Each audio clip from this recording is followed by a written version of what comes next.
The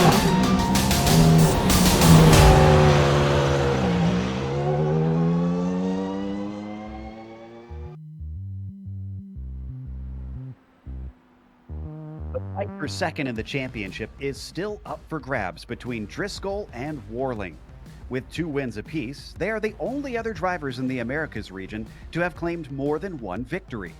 This will be their last chance to outdo the dominant Christian Challenger.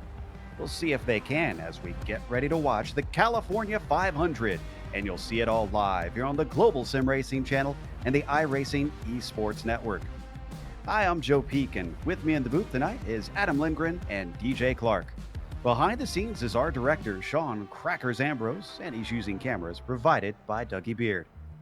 Auto Club Speedway looks set to abandon its 2-mile length for a unique half-mile layout in the near future. Before we get there, though, we still have this insanely fast beast. Let's head to our track guide to learn a little bit more about it.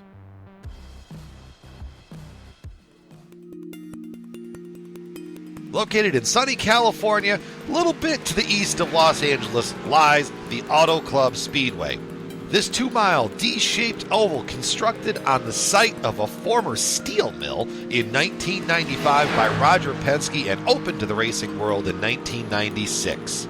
Auto Club plays host to regular NASCAR action every year in the spring, but has also played host to IndyCar several times in its past, including a closed track speed record of 241.428 miles per hour set by Gilles Deferran in October of 2000. Auto Club draws a lot of similarities to the Michigan International Speedway as the tracks are sister versions of each other. Michigan has the more banking, but Auto Club is wider.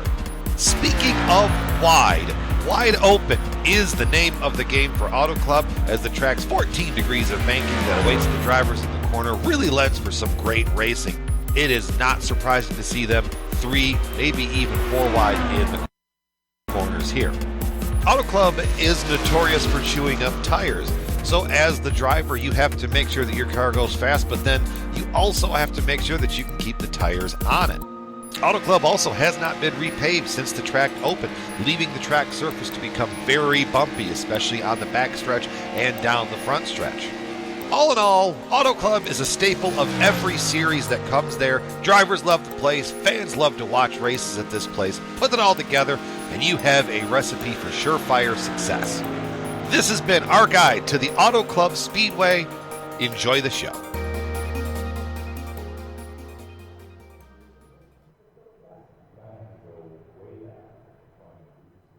There seem to be mixed feelings about the impending changes at Auto Club, but Adam, I think it's mostly down to the fact that this is something of an unusual layout when it comes to U.S. ovals.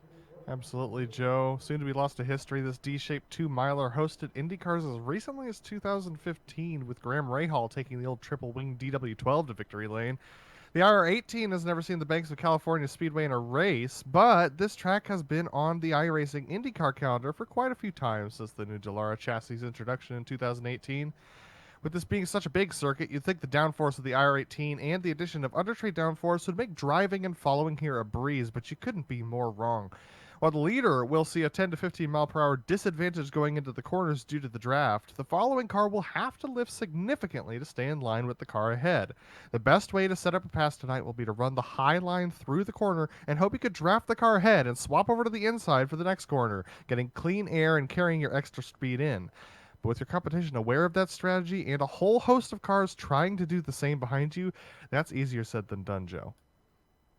It looks like it's going to be a bit of a challenge out there. We'll see how it plays out because it is a long race, and certainly the setups could affect that long run pace. Let's take a look at the driver's standings because, as I mentioned, even though Christian Challenger has wrapped it up a while ago and he is out here today competing, Driscoll and Warling are still left to fend for the scraps, and there is just over 100 points between them. Now, that sounds like a lot, but there's 500 points for win, and it dips down in 50-point increments in some places. So that could definitely swap around before things are all said and done.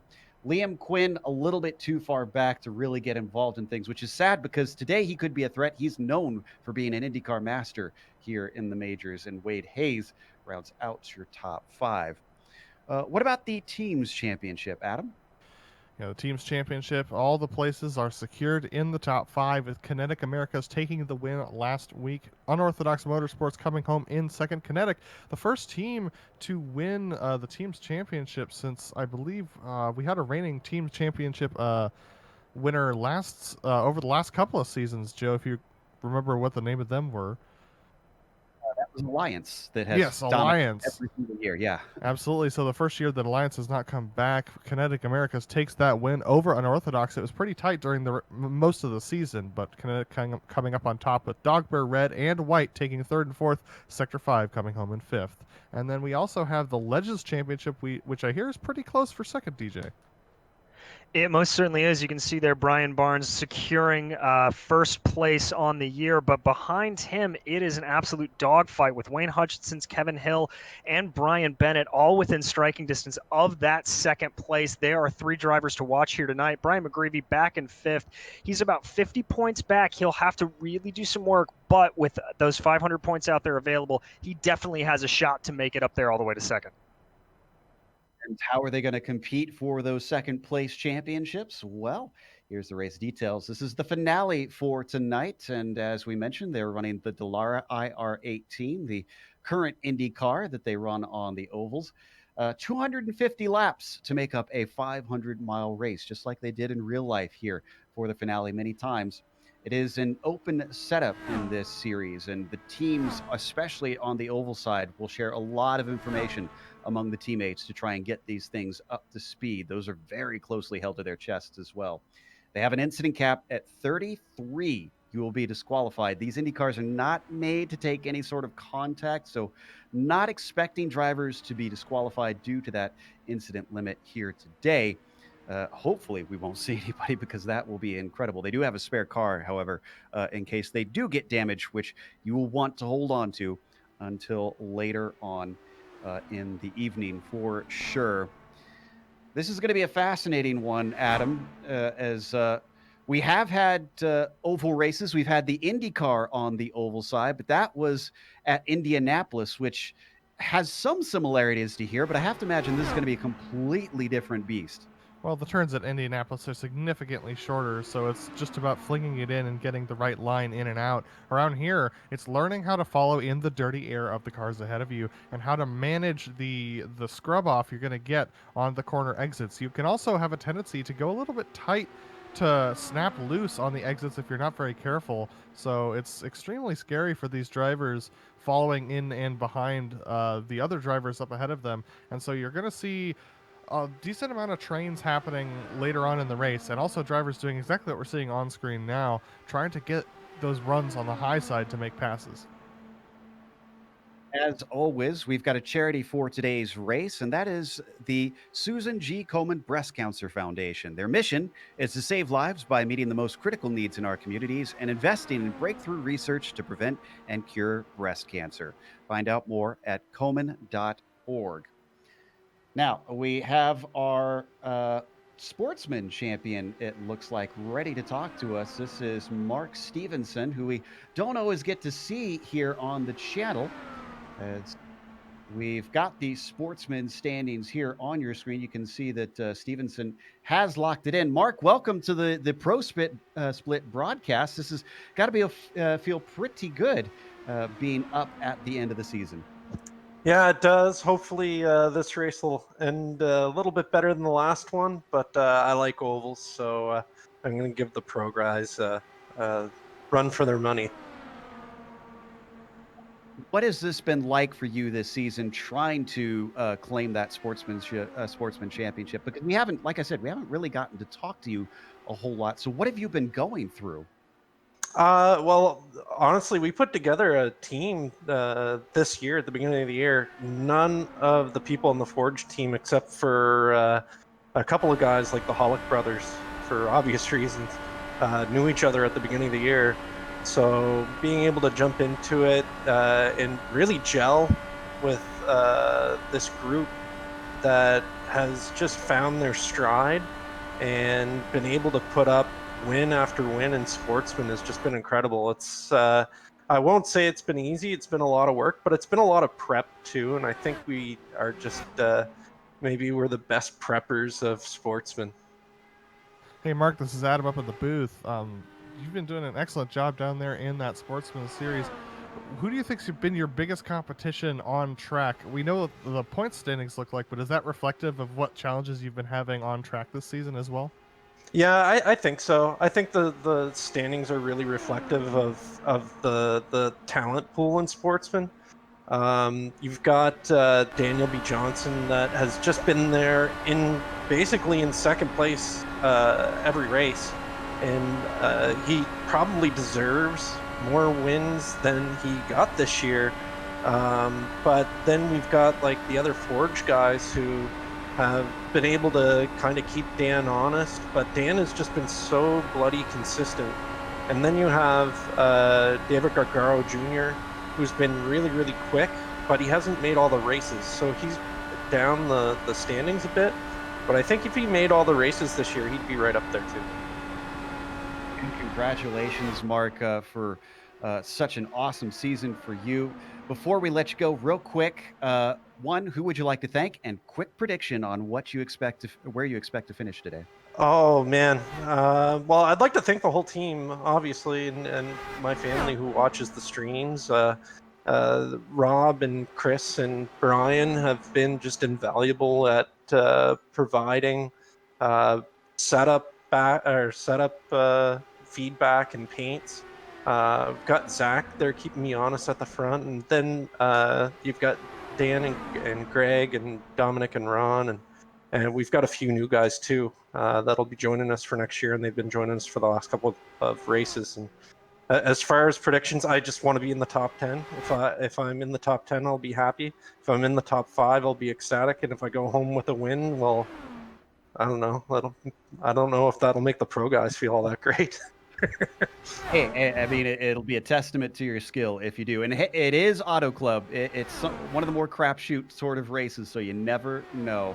Again, congratulations, and thanks for talking to us, Mark. Thank you very much for having me, guys. Winner in the sportsman standings that you saw on your screen. Let's bring in DJ Clark here. One of the talks always when we get these 500 milers, these long oval races, is the fuel mileage. And I know you've been doing a little bit of research on that. I mean, what's the talk here for the strategy on that? Thanks, Joe. Well, the talk at any sort of super speedway race like this is to pray for yellows. Obviously, you don't want to have to make any sort of pit stop if you can avoid it under green, especially with the D ovals like this or Michigan, the sister track that Fontana's originally based on. Very, very tricky to get down to pit lane from these banks. But if you run the whole stint under green, my predictions is you're going to be running about 35 to 36 laps in clean air. If you're able to tuck up behind somebody, maybe think about pushing that number up to about 38, 39. If somebody's really good, we may even see a 40. We get a yellow or two to come out, you'll basically be able to gain a lap for every 2 laps you do under caution. So that can really, really change it out. But what that's going to mean for this series is that you are going to have to constantly be watching that fuel gauge as we tick closer and closer and closer. The other thing is tires. Running the low line on this track, which we said is the fastest way around, that wears out that right rear tire just a hair more, and you start to drift up off of the exits of the corners. So we may see guys coming in a little bit earlier than their maximum fuel stint if they think they can gain a couple of tenths on an in and out lap on a fresh set of boots. Keep an eye on that. It is actually pretty ideal weather already, even without the sun completely being down. It's only 89 Fahrenheit on the track surface currently. Drivers will probably appreciate that. As you can see, the sun going to slowly set today as we start at just past 4 p.m. Eastern and go late into the sunset here in early November at Auto Club. Just about a minute left of the warm-up, and then we get racing for 500 miles for the season finale of 2020 in the majors. What a season it has been, with records being broken and astonishing performances all around. Christian Challenger above it all, showing himself to be the one to beat. For those keeping track of the championship between Driscoll and Warling essentially is likely going to have to win. And then from there, I need to check exactly. I think it's about 6th or 7th or lower that he'll need Driscoll to finish for him to claim that second place in the championship. We'll try and get you specific numbers on that a little bit later down and keep you up to speed on how it is looking between the two of them. We've just got a few more seconds to go. If they don't have a setup and everything locked in yet, well, then God help those drivers and their teammates who will try and compete here today in California at what is probably going to be one of the more grueling oval races that they will be running in this 2020 season. Checkered flag is out, and that will give us our grid here today for Auto Club. It is going to be Jason Brophy on the pole. Remember, I mentioned Liam Quinn fast in the Indy cars. He's going to be starting on the front row. Andrew Waring has put it into third with Christian Challoner into P4. Black stripe on the oval side, but usually enclosed fenders. Kevin Hill starts in fifth with Brian McGreevy in P6, followed by Adam Halleck in the seventh position. Lynn Kinchlow will be starting in eighth, and Travis Worling in ninth, followed by his rival, Steve Driscoll, on the same row as him, starting in 10th, Adam. Austin Espedy, an IndyCar regular in the iRacing series, in 11th with Lyndon Swaby in 12th. Scott Corbin in 13th position with Mark Stevenson, our sportsman champion, starting off in 14th. Jeff Schmeier is going to be lining up alongside him in 15th, with Ryan Steele lining up in row 9 alongside Nick Kuhn. Bob Beltrami and Marcus Tracy round out the top 20th cars, DJ. Starting off tonight in that 21st position is going to be Rob Gall, followed by Gerardo Perez Torres in 22nd, Aaron Roofs in 23rd, followed by Wayne Hutchinson 24th, William Fletcher 25th, and Justin Morton in 26th. Brett Towson going to be 27th, and David K. Hall in 28th, and lining up in that 15th row is going to be Jason Wallet and Bryan Barns. Joe? As the drivers now take off on the single pace lap, they're going to be led by Jason Brophy in that bright yellow and black machine, which certainly stands out in a sea of blue behind him between the Kinetic cars and the unorthodox machines here today. Looks to be the color to have for sure. Real quick, let's get one final bet from the pair of you before we get going. Adam, DJ, predictions. All right, I'm just going to play the safe card, and I'm actually going to bet it on Christian Challoner taking the win. I know that he's not the most familiar with these cars, but I think that he's just on a roll this season, and I expect him to be up there challenging for the win. DJ? You know, I'm going to go with our number 2 man, Liam Quinn, always strong here on the ovals. I think this is going to be a race that's really going to suit him. We come out of turn 3 and 4 here at Auto Club Speedway. The Mustang pace car has control of the field. Brophy going to be able to go soon. There goes the pace car, and he is off early as we begin the final round of the 2020 season. Green flag is out. Brophy with a very good jump. Liam Quinn immediately takes it down low to cover off Andrew Waring. Christian Challoner slots into the top 4 very single file early in this race. A little bit of side-by-side behind them, but Adam, it looks like a rather calm start. Fairly calm start, except for the fact that Liam Quinn's going for the passenger lead right now on the inside of Jason Brophy. As Brophy stays to that high line, he's just going to back it down, actually, out of that lead and try to let Liam Quinn go through. Andrew Waring's going to follow him through as well. Christian Challoner staying on the bottom line. Looks like Brophy is content to just sit and ride at this point. Week lap 1. I'm curious, DJ, since you were talking about drivers need to kind of picking various lanes to stay out of the wake of the car ahead. What is that going to do you think, to the track rubbering in? Is that going to make it a bit of a wild card? It certainly can. You see a lot of these guys as they're roused, they all just spread out all over the place. You're going to see some good rubber really start to develop down on that low line. It's going to make it harder and harder to run as the race goes along. So look for guys to start working that middle lane around the midway point. And I think by the end of this race, you can really start to see that super almost NASCAR-esque high line start to come in. Adam Halleck, who started this race in 7th, has got himself a very good early run car. He's all the way up to the lead as he overtakes Liam Quinn, and up into 3rd, it's Christian Challoner. Now, Brophy's fallen back to 4th. Again, it is a long race, so Even though he doesn't seem to be good off the start, he's not out of it by any stretch of the imagination. Look at them all gather up in the slipstream down the long curved front stretch. But it's going to be Halleck who holds on to the lead. A little bit of a challenge from Andrew Waring. Look around the outside of Challoner. And here comes, we're just taking a look at everyone going single file here. Here we go with Liam Quinn looking to the inside once again. He's just going to easily clear Halleck, and this is something that you're going to get used to as we watch this race go, especially on the restarts. The leader's going to have a really good run, but then by lap 3, everyone's just going to be bunched up behind him or having left him in the dust. So being the leader on these restarts not always beneficial when it comes to trying to maintain track position around here in California. Already taking advantage of the clean track all around, because Hill, Espedy, and McGreevy were 3 wide coming out of turn 4 this time through. Up at the front, Quinn and Halleck go side by side, but it looks like Adam will retain that lead. No change among the top 5.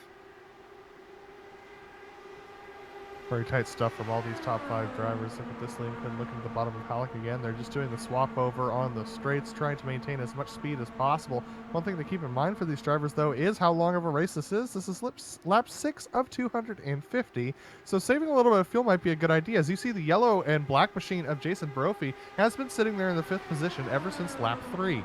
And as we see another pass down low from Adam Halleck, he's just kind of sitting and chilling at this point as he goes actually underneath Andrew Waring on the exit of 3 and 4. But he's not really intent on making any sort of moves to pass. He just seems to be running his own pace as the leaders swap once again. So it looks like Quinn going to take the lead away from Halleck. There was a little bit of a look from Brophy too. I was kind of thinking the same thing, because DJ, you were talking about the fuel strategy. Is it ever too early to start conserving, and especially with how easily it seems the drivers up at the front can swap back and forth? No, it's never too early to start saving. You never know when you're going to get that unfortunate yellow, and the longer you can tend to push on an oval like this, the more likely you're going to get out of that danger zone having pitted and potentially getting put a lap down. So I think this is a really, really heads-up play here from Brophy to be doing this. It looks like Liam Quinn going to retain the lead ahead of Adam Halleck. Take your pick. The positions all through the order are swapping around very quickly. Halleck now back down to the low side and gets in front of Liam Quinn. Behind them, looks like Brophy is actually going to get into 4th place ahead of Waring. Yeah, so Brophy able to slot himself in front of Waring without having to use too much tires to do it. Waring, though, very content to sit on that high side. He seems to be doing late apexing on these corners as he slides in behind. Looks like Kevin Hill's joined this battle up for the lead, as we have now a 7-car train, and those leaders just continue to swap positions as they try and keep their tires a little bit less worn out by swapping over in these turns, able to give each other all the downforce that's available. Side by side across the line, as our 2 leaders are going to go in favor of Liam Quinn down into turn 1 this time. Halleck slots into line way up on that high side that we heard DJ mentioning was Andrew Waring, fanning out behind Jason Brophy. Another move down to the inside from Adam Halleck, just trying to easily pass back and forth. It looks like our top 2 aren't too concerned about how things are going, just looking to get as much speed as possible. Now, information on that battle for second in the championship. If Travis wins and Driscoll finishes 7th or worse, then Travis will take the championship. Now, however, the reverse of that, if Driscoll finishes 6th or better, he locks second into the championship. So we'll keep you up to speed on where those 2 are sitting. Right now, it's Worling in 10th and Driscoll in 11th. And make that Worling in 9th, as he just took that 9th position away. So Driscoll would still be your 2nd place finisher if they finish as they are now. Actually, I wanted to drop us back to that second pack, starting with Travis Worling now and Scott Corbin. They actually had a bigger gap, about a 1.5 seconds, as we see Corbin going around the outside of Worling, as he wasn't able to wash up in front of Corbin there. They had about 2 seconds to the front group ahead of them, but they've been steaming along and continuing to push this second pack up to the back of the guys ahead of them. So Brian McGreevy in 8th place is only about 7/10 ahead, and they continue to gain about 3/10 a lap on this lead pack. So they are going to bring this group back up there the time they lost during the start. As ahead of this pair, I see McGreevy on the inside of Waring, and Andrew Waring going to give that one up. He started in 3rd, and he's falling backwards very fast, down to 9th place now, actually. So I wonder if Waring is just trying to get with his teammates. We hear this a lot on the, as some of them go very high on the exit of turn 4. We hear about this more on the NASCAR side, especially on the super speedways, getting with your teammates and working together, DJ. Is that just as valuable here with the Indy cars? 100%. Obviously, you're not going to have the sort of push draft effect like you have at NASCAR and these Indy cars, but being able to sort of play that leapfrog game that we always talk about, you hear it thrown out anytime an Indy car comes to a super speedway, being able to use both of your momentum to just sort of pull each other forward. And that's exactly what these guys are doing in the back, as that gap continues to come down up to that lead pack, just using each other to keep breaking that draft and pushing forward and pushing forward. As the goes on here, go ahead. We're 15 laps in now, Adam. Yeah, absolutely. 15 laps in, and we're really starting to see the effect that some of these setup decisions have made on the cars. Some of the drivers using low downforce, some of them using high downforce. Andrew Waring being one who's using that low downforce, as we see Brian McGreevy being challenged. Oh, that was close between Scott Corbin and Brian McGreevy. Travis Worling's going to slot up in between the two of them. That was almost an incident as they went into the corner. These cars starting to get tight through the center of the corner for those who are using that low downforce setting. And when they rotate through the center, when they rotate off the exit of the corner, that's when you can start to see it get a little bit loose, as you see a Brian McGreevy have to do a little bit of correction there as Travis Worling came up in front of him and took the air off his nose. Oh, and Lynn Kinchlow's around. Oh, as do we have no caution yet? He's offline. He's down at the bottom of the racetrack. The number 44 lost it on his own, interestingly. He clipped the apron on the exit of 1 and 2. And this is something that happens quite often, in my understanding, DJ. Yeah, you know, any of these speedways, you can really catch it, and it's one of the great things about Fontana is that big runoff area there on the backstretch, but it's so slippery. Does a really good job there to be able to keep that car off the wall. Good catch, but you've got to be careful about that transition between the apron and the actual banking, as it will cause you to lose control every time you touch it. Weirdly, he's still on the lead lap. The car didn't even turn around. He got it going. But obviously, at this point, he is the one most hoping for a caution, but he has lost touch with the pack. He's one of those drivers that's definitely hoping that NASCAR, that iRacing rather, doesn't implement the flat spot mechanic that is being rumored, because then he would definitely have to come in. As we look at our leaders once again, Liam Quinn is able to pull about half a second of a gap over Christian Challoner.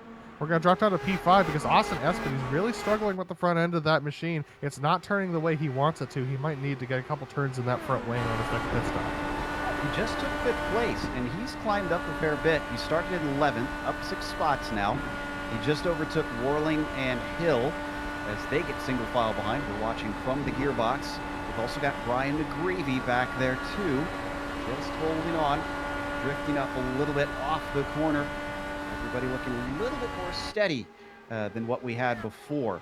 Meanwhile, I want to go back to Beltrami the Salami, because he is in the huge pack here in the middle of the field. Yeah, these guys are all packed together, and they are lapping quite a bit slower than our leaders by a good, almost a full second. And that's because they continue to run side by side like this. And as the tires get older and the downforce starts to become less and less effective for these machines, they're having to lift more and more in the corners when they go in side by side like this. And that's why you're seeing them continue to lose time to our leaders, lapping a full second off. And that's why you're seeing such a big group of guys, because these cars out single file can run a full second faster than this. Looks like they're finally getting in line here. Beltrami leading amongst them. And then you've got Ryan Steele in there along with Steve Driscoll. Wow, Driscoll's dropped a lot since we last looked at him. Down in 17th. That's not good. Where is Travis Worling in all of this? Worling's up in 6th, Joe. Ooh.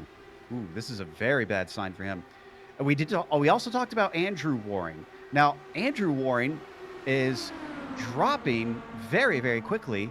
The 336, who started this race in third, is now down to 21st and continues to fall. It looks like Nick Kuhn, the next one right behind him, ready to try and overtake.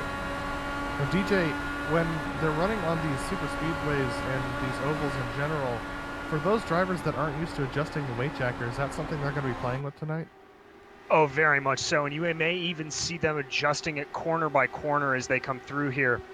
To any of our listeners who don't know, the weight jacker is ostensibly a spring in the right rear of the car that shifts the weight to the front, to the back, to the side of the car, and it helps handling specifically off of the corner, so it'll make it looser or tighter coming off of the corner. You want to add more weight jacker when you're running right behind somebody to sort of offset that dirty air. The catch being is that it makes the car very, very loose.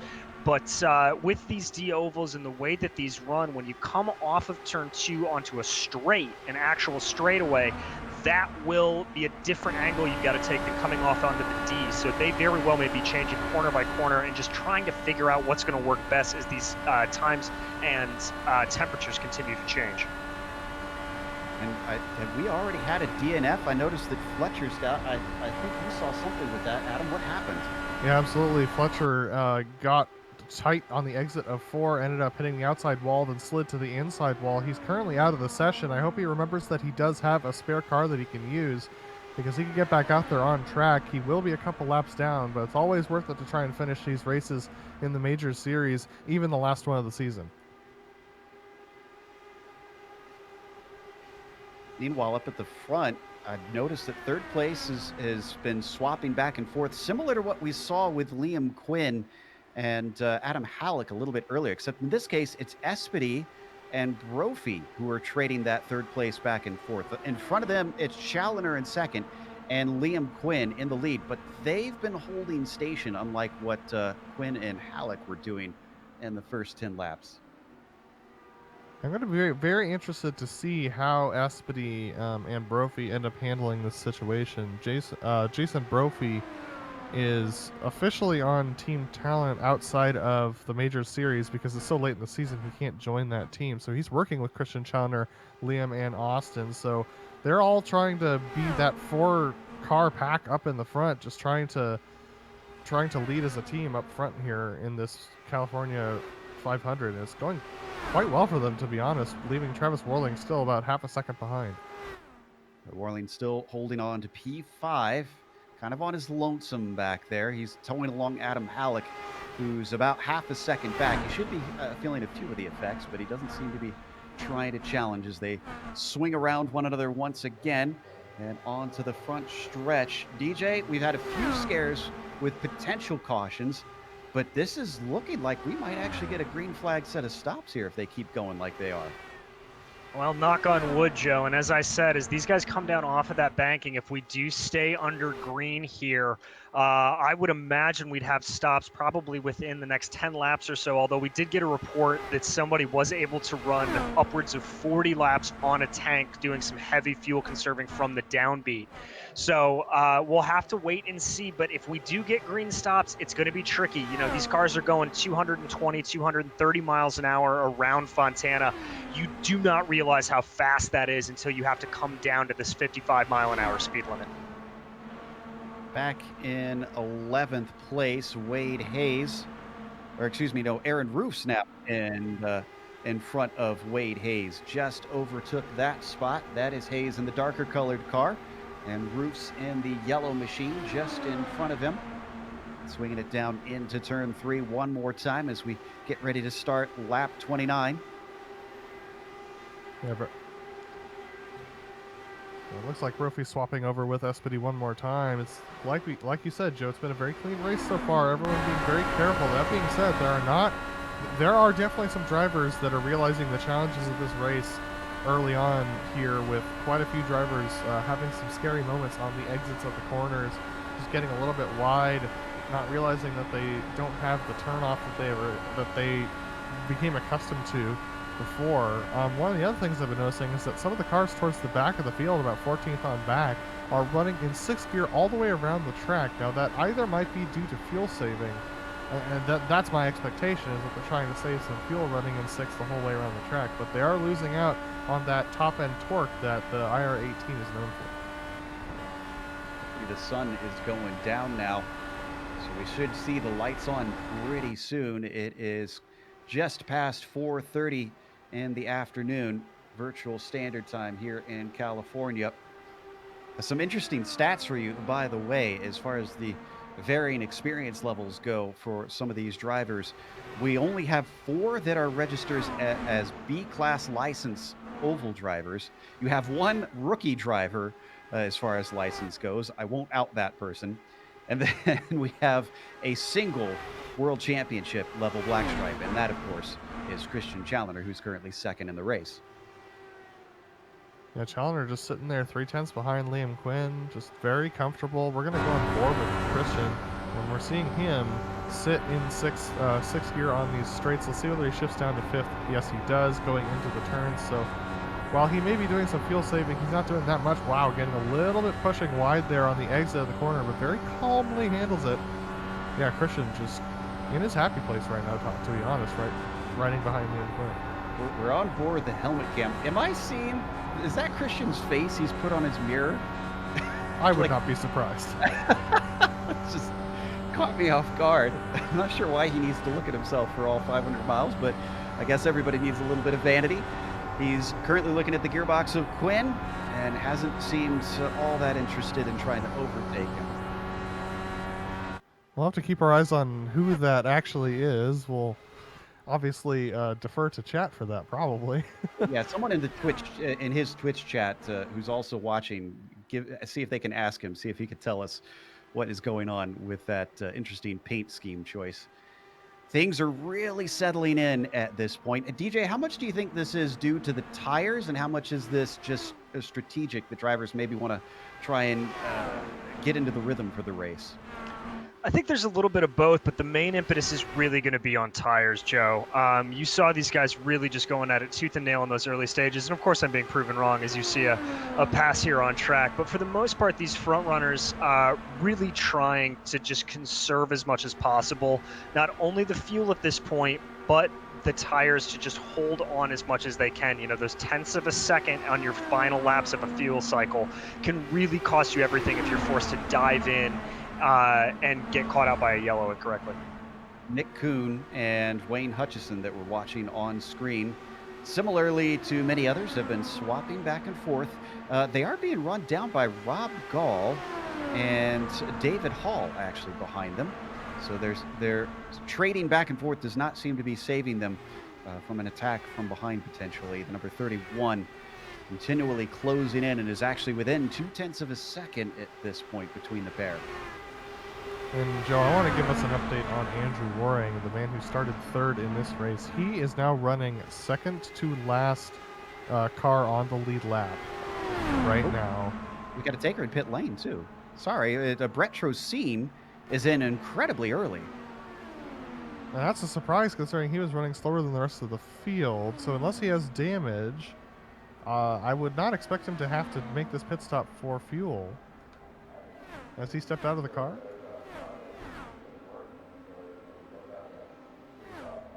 Oh, front nose change. So I wonder if he had a little bit of contact, and maybe I bet you that hurt his fuel mileage. Let's head back to 3rd place in the meantime.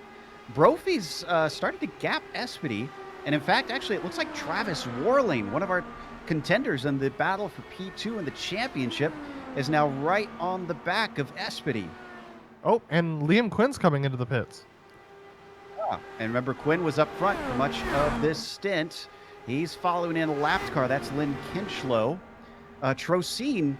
Oh, Trocine's still on the lane. Something must be wrong with Brett's car because he's been in there for quite some time. This is exactly what you were saying, DJ. 38 laps, and those drivers who have been running, especially outside of the draft, are all in.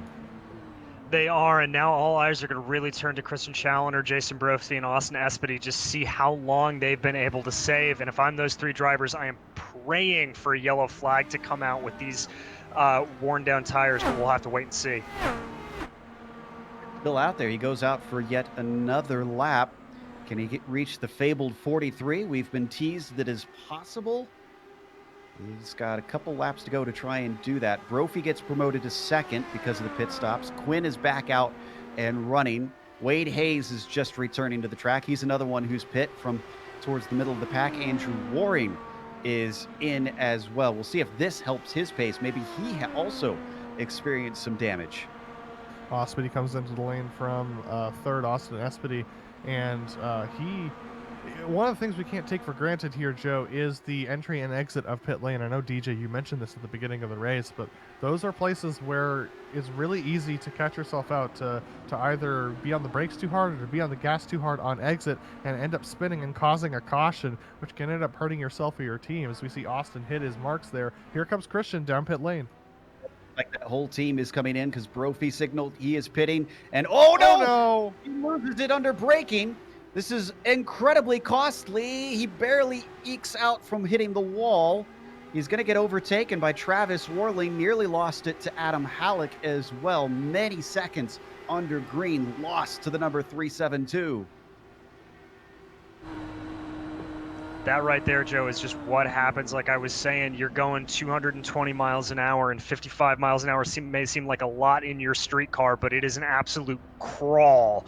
And so you've really got to hit the brakes. I think he just, frankly, locked up those rears and sent him around. No damage to the car. He was able to avoid the wall, but still very, very costly for him. Challoner is back out. Where is Liam Quinn? Quinn's going to get right on by, so he's not going to leapfrog him. Yeah, Christian losing a decent amount of time there in the pit stop. He lost about a second in the pit stop. Not as bad as I thought it would be considering the advantage of new tires. But Liam Quinn does not have the benefit of having as much of a draft as some of the other drivers. So even more drivers coming into the pits. Had two make it to lap 43. Beltrami and Steele. I'm watching to see if they come in now. And yes, both of them have made it farther than any other driver on their fuel strategy. This will hand the lead back to Liam Quinn with our first fuel cycle finishing out, and we have yet to have a caution. And now we've got some significant developments as far as lapped cars are concerned. That whole pit stop cycle has put quite a few cars a lap down. Once we get everyone settled forward, we'll let you know who those are. But Ryan Steele and Bob Beltrami currently sitting in pit lane. They finally get put back down into the order by Liam Quinn, Christian Challoner, Austin Espedy all go by. Let's see how far these guys drop because they went quite a ways. Yep, they're falling down. Steele is trundling back out, trying to get up to speed. We've seen in real life that it can be tough to try and get these cars going, especially on the colder tires, DJ. Is it pretty slippery trying to accelerate out of there? It is. There's absolutely no banking to help you whatsoever. And if you get just a hair of a tire onto that white line, you will send spinning. You can put a little bit of positive weight jacker in it to try to tighten up the car a little bit, but still then you've got to feather the throttle very slightly to get it off that pit lane. 5 laps into the race. And looks like Challoner is on the go with his fresh tires. He set the fastest lap of the race, which was a 31.930. Compare that best one to Liam Quinn's, a 32.2. So Quinn's fast because he's still got the lead, but maybe not, or maybe just only more consistent than Christian Challoner at this point. You know, with all that time that Jason Brophy lost in the pits, he hasn't lost that much time to Austin Espedy on track. I mean, he has lost time, but now he's in a battle with Travis Worling and Adam Halleck, as those three are currently having a little bit of a swapperoo around as Travis Worling goes by Brophy through the turn. Jason Brophy's just going to get him back on the exit of the corner. He will be in front of Travis Worling at the beginning of that lap. Adam Halleck looking on. That first cycle, we're down to 24 drivers left on the lead lap. Last of them is Jason Wallet currently. Where are our two contenders for P2? Travis Warling still in fifth. Did we get Driscoll getting much? No, actually, Driscoll continues to do miserably. He's down in 23rd right now. They're down in 23rd, second to last car on the lead lap with Jason Willett tucked in behind him. Andrew Waring, the first car a lap down, tucked in behind Liam Quinn and Christian Challoner, so he is continuing to do poorly as well as we continue to see Brophy, Warling, and Halleck swap positions there. Let's take a though at those top runners. Liam Quinn ahead of Christian Challoner by about a half a second. As we mentioned, the pit cycle has caused Austin Espedy to lose touch with them. He's about 2.5 seconds down, which in oval terms is an eternity. He's certainly got plenty to make up. And then it's even bigger back to Brophy, 7 seconds down to P4. And as we said, he has been switching around with Warling and Halleck. I almost said Haddock. He's not quite flipping yet, but as Warling gets back up into P4, we'll probably expect that to continue to change. We hit the 1/5 mark as the first 50 laps are done here at Auto Club. Well, this is interesting. Christian Challoner is currently the closest he's been behind Liam Quinn since the beginning of the race. And I think he's sizing Liam up for a pass here. He might be thinking that he wants to lead this race. He's definitely looking to be offline from Liam Quinn, and he's not slowing up his pace to try and save as much fuel as he did last time. So maybe he's thinking, well, if I can't get ahead of him in the pit cycle by fuel saving, I'm going to need to pass him on track and just lead this thing. And Christian, he certainly would love to be up in the front and controlling things. As he backs off a little bit, the wake making it difficult down through 1 and 2. This has been something of a calm race other than the changing around and jostling in the first 10 laps. Everybody else has basically set themselves in line and only switches if they've got a leapfrog game going or if they know they've got better pace than the car ahead. This region tends to have some of the more interesting and most experienced oval races of the three regions we cover here in the majors. In fact, some of the most intense in terms of skill level that these drivers have to do with one another. 8th position has Mark Stevenson leading the way down there. Adam, looks like Aaron Roofs and Wade Hayes and Kevin Hill trying to keep up with them. Yeah, all these guys have been swapping positions a little bit here, and not quite as cleanly as we've seen in some of the other groups, especially the one battling for the 4th position. But now they're all sort of swapping around, and it seems like they're being a little defensive here too. So if I'm a spotter on the top of a pit box, I'm starting to get nervous here looking at this battle going on right now. Way down to the bottom. That got a little spicy, as that's Aaron Roofs in the yellow car that decided he is really not going to take any sort of defense from Mark Stevenson. Manages to lead this lap ahead of him in P8. And now he's going to slot up into line just ahead of the number 53, and he's going to get down low. Can he manage to take it away? Yes, he does. A lift through the corner from Roofs. And here comes Kevin Hill looking on the back of Wade Hayes in the background of this too. So they're going to go 2 wide, 2 deep as they go through 3 and 4 here. And see, DJ, how much does this really take out of your tires when you're battling side by side like this? If you're not careful, it can take a whole lot, especially if you're diving down to that low side. And if you see it, this is going to be a perfect example here for Roofs. He's not able to take the car all the way on the wide sweeping apex. He's got to turn the wheel more at the start of that corner to get the car down to rotate at the apex. That's going to wear his front tires as they slip and slide across the asphalt, and it's going to wear his right rear as it's really got to struggle to try to get the power down on there. So while this may make him feel good in the moment, I have to say for Roofs, this is going to end up hurting him by the end of the stint. And even if he does have a couple of extra gallons of fuel lined up in his tank, he's not going to be able to extract the maximum amount of speed out of those tires to take advantage of it. I'm also noticing that racing line is really darkening in, and we're early in the race. There is so much rubber that's being put down on that track surface. It stayed steady at 89 degrees Fahrenheit, so we don't seem to be having it heat up too drastically. Granted, we don't know if that one strip is going to change if they stay green for much longer. Looking back at Challenger, he's holding 3/10 behind Liam Quinn. Hasn't challenged since he got up to that gearbox, but also hasn't dropped away. Espedy remains at about 2.5 seconds behind these top two. Yeah, Christian has fallen off just a little bit from Liam Quinn. He was definitely challenging him for a potential pass, but Liam is putting his car exactly where it needs to be. The only way that Christian's going to be able to get an advantage on Liam is if we get a little bit of a tire advantage from these guys. Especially because we're getting further on in the stint, and both of these guys are having trouble getting up off the corner and maintaining speed down the straight. So Christian looking like he's just going to settle in for this stint once again. We're 16. Liam Quinn's about 19 laps into his stint. Christian Challenger's 16 laps into his. So the disparity between their tire wear, especially if we continue to do green flag pit stops, is going to continue to grow. And at some point, Christian Challenger's going to have the opportunity to overtake Liam Quinn.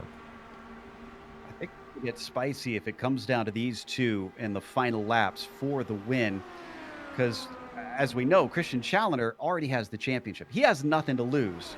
He just wants to go for the win, keep upping his stats, which he has done mercilessly this season. But on the flip side, Liam Quinn, who is not in a fight for position really, except for Wade Hayes potentially behind him, he is winning this season. Liam Quinn would love to put his stamp on the end of this season by not only finally getting a win, but doing so in the car that he is probably most known for. And this is Wade Hayes that we're looking at right now. Where is he actually in terms of position? He's sitting in 10th currently. So yeah, he's not really under threat. I think Quinn, who probably doesn't care too much whether he's 4th or 5th in the points, I have a feeling he's just going to go for it. Oh, absolutely. It's what I would do around here for sure. Wade Hayes just struggling with some traffic right now. That's Jeff Schmeier trying to pass him. Jeff has climbed up quite a bit over the course of this particular stint. He's just continuing to cut his way through the field. He's saved his tires for this point during the race, and now move him up to 10th position as he just snakes by Wade Hayes. So Jeff Schmeier doing a great job managing these stints. Drop off there off of turn 2 for Wade Hayes. Kevin Hill, who gets up to the back of him, must be saving fuel because he definitely lifted along that back stretch. So right on his nose now, looking ahead. Really gives you the best sense of speed this slow to the ground as the car screams along.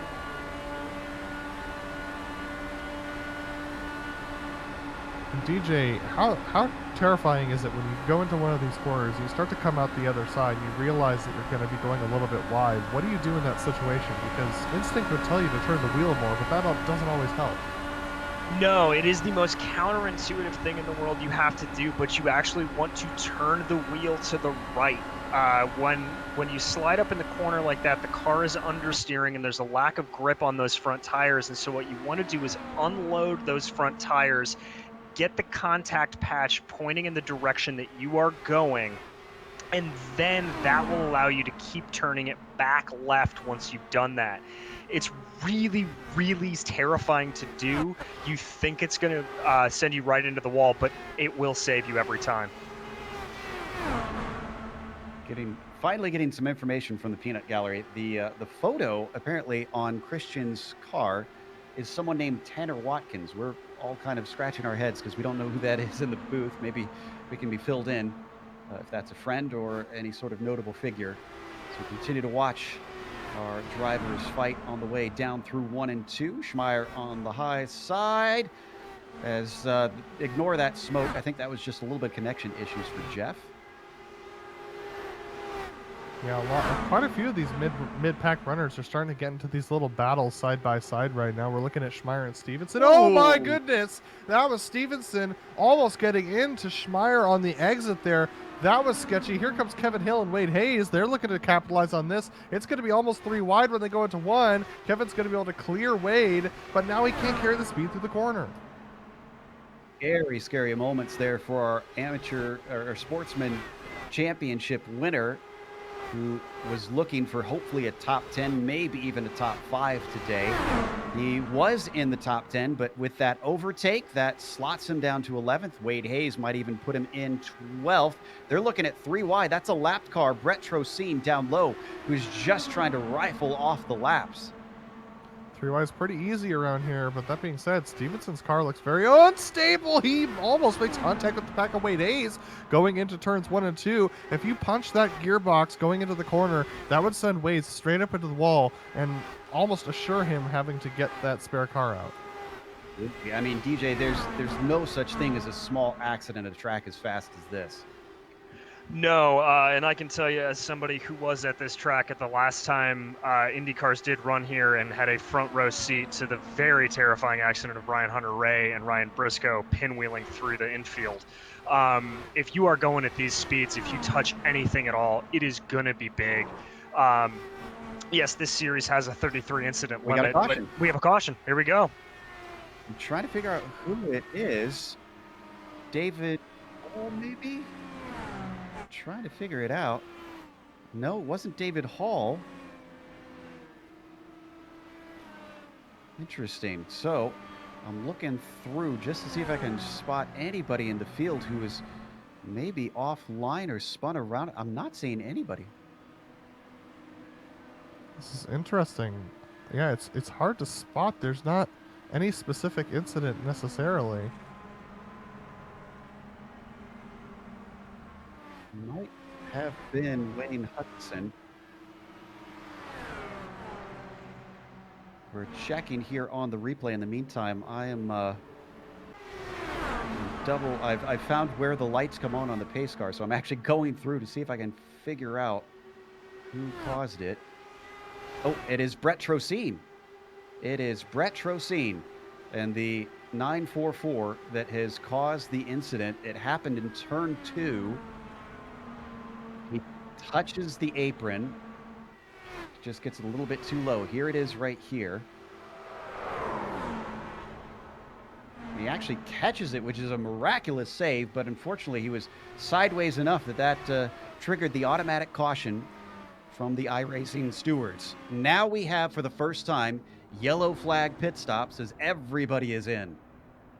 It's going to definitely change the complexion of the races. Everyone's going to be on the same pit strategy from here on out. Liam Quinn waiting for his car to drop. It will drop. I think Christian Challoner is going to beat Liam out, and that was Austin Espedy that beat them all out of the pits. Wow. And that, I think, was just a lightning fast pit stop from Espedy. Challoner beat him by inches, so Challoner will take the lead. I don't think we had anybody risking on 2 tires. Looks like fascinating, Joe. I just went and looked at the replay, and based upon what I'm seeing on screen, Espedy definitely beat him, but it's scoring Challoner as having beat him out of the pit lane. Okay. This changes everything. Did we have anybody risk staying out? Take another look at that and see if we've got confirmation. Here's the replay of the pit exit.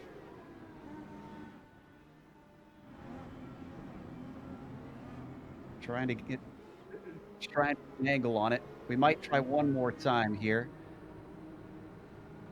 Do we have a pit exit cam potentially? Let's see if we can pull that up. Here it is right here. Yeah, I mean, based upon that image, I do believe that Austin beat him out, but according to iRacing scoring, he didn't. So we come live. I believe we should go. Yes, the lights are out. So we're going to be going green next time by. Challoner leads, Espedy second. Quinn down to third from that. Brophy still in fourth. I think he is a definite contender for the victory. How about Travis Warling? Remember we mentioned that he needs to win, with Driscoll finishing 7th or lower to take second in the championship. Now he's not in a winning position. Driscoll's down in 23rd. I think I would estimate, now this is not for sure, but I think the points, if they finished as they are, Warling would actually take that P2. That would definitely be a development for sure. Now, Joe, one of the things we have to warn the viewers about is that In the other two regions that the majors race in, these restarts were where most of the incidents ended up happening, and it was an accordion happening leading up to the restart. Some people leaving a little bit too much of a gap. So keep your eyes open for gaps between cars as they start to wind through 3 and 4. And keep your eyes on those gaps, because if they start to close a little bit too fast or a little bit too early, you might see some drivers spinning out or running into each other. A few gaps, but they're mostly trying to close them in.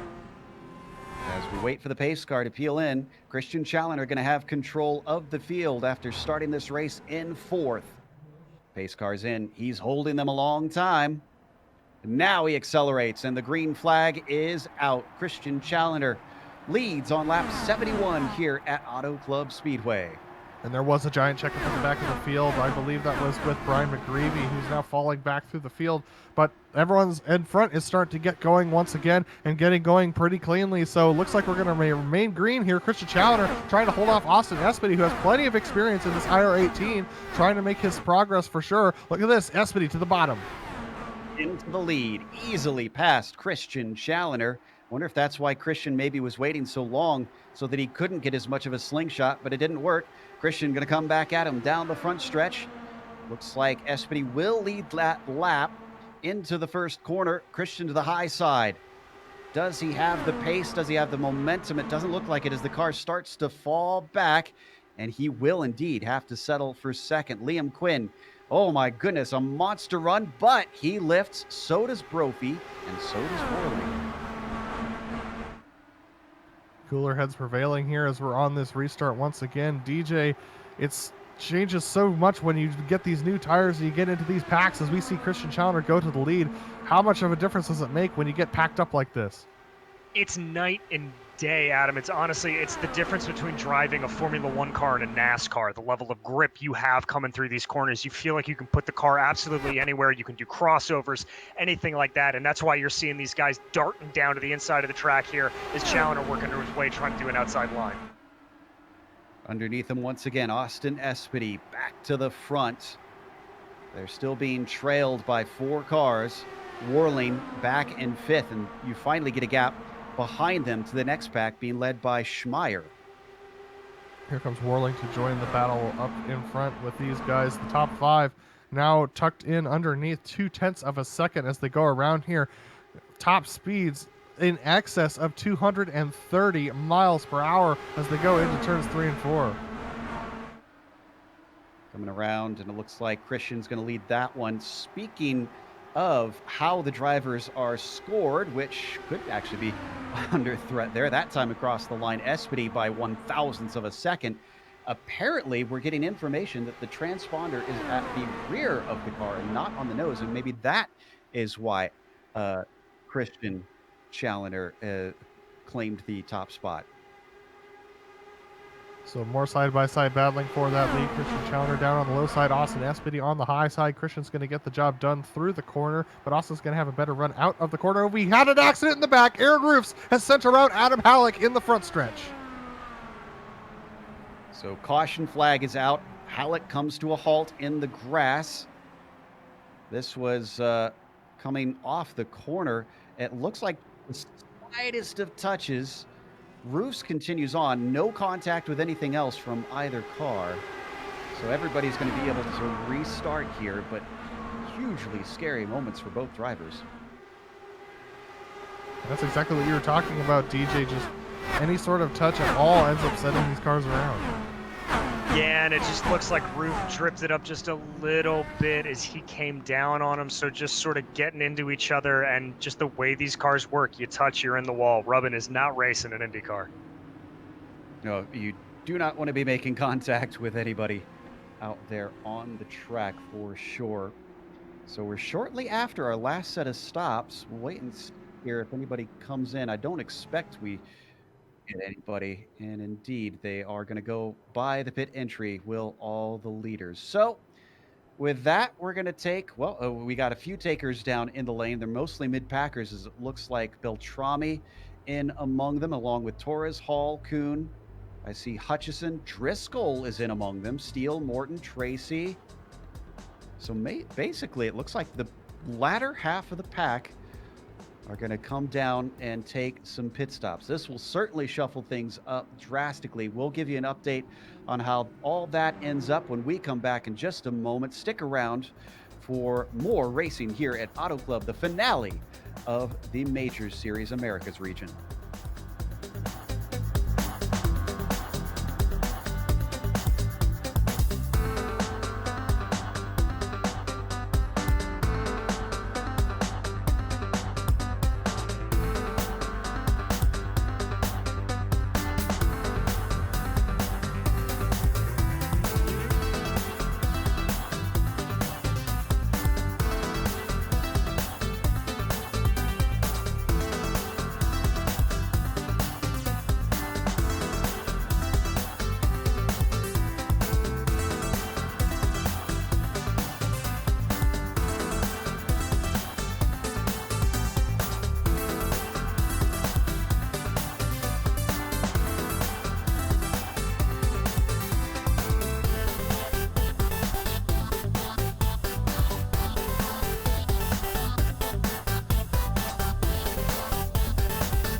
Welcome back to Auto Club Speedway. It's the final race of the season for the majors, the California 500.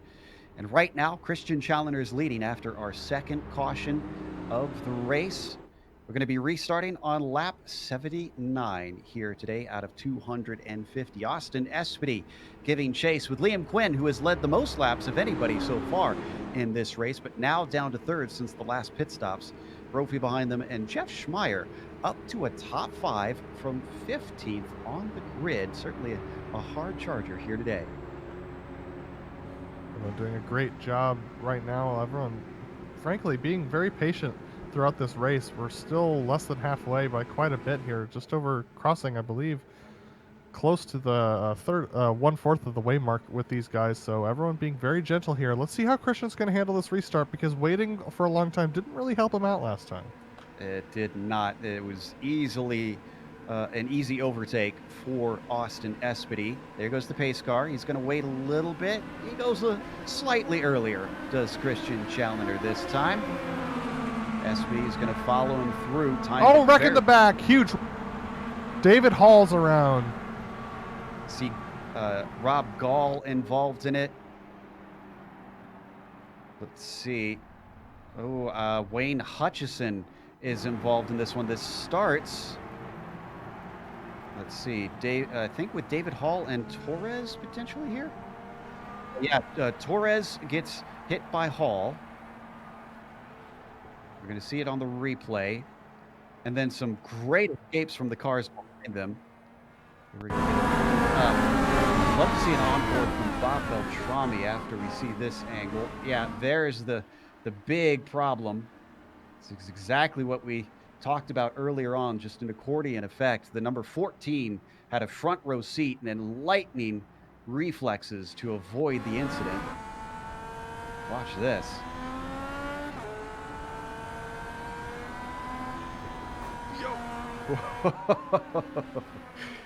Nice hands, nice hands.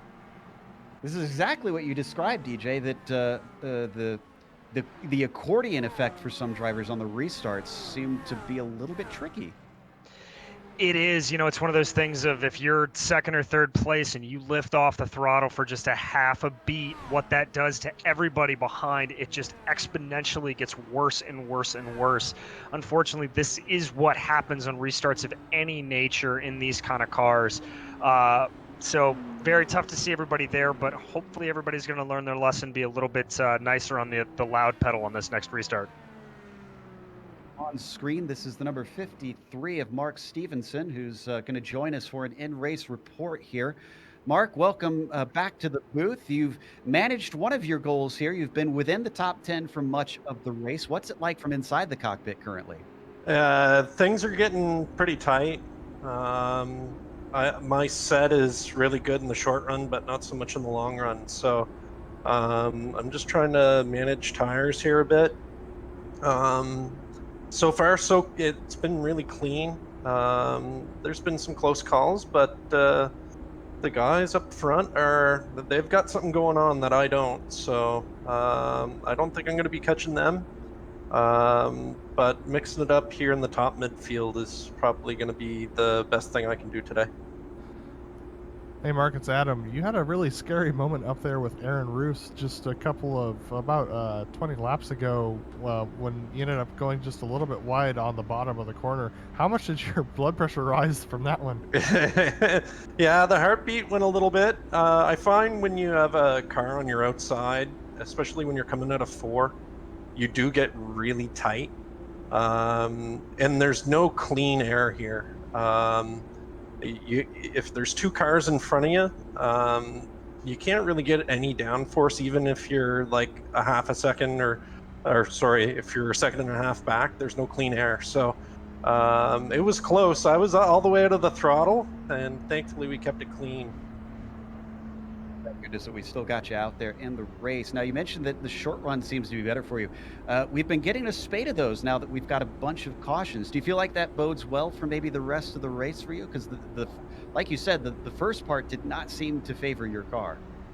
I don't think so. I don't think these cautions are going to help me because I'm not getting fresh tires.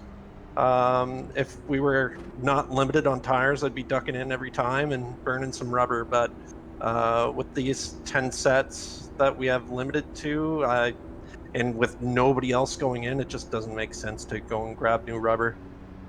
Well, we see the lights are out, so we're going to let you go and focus on the race. Best of luck. Okay, thank you very much, guys. Stevenson currently running in P10. So we're already hearing some drivers not too happy with how their car is in the long term. And that was kind of one of my concerns, DJ, is wondering who set up the car thinking big picture. Yeah, the thing is on one of these races, you do have the time, though, to do what Rick Mears used to always do at the 500. Dial it in just a little bit more as the race goes along. So don't be surprised if some of these guys are making some front wing, rear wing adjustments each time they dive into the pits. Get ready to go this time by Christian Challenger, going to lead away. Cautions have already bred cautions. Can we get another long green flag run? Restarting on lap 83. So not even halfway through this one quite yet. He has the pace car down low as he holds it up high. Watching carefully is Espedy behind. Is it going to be a similar start to before?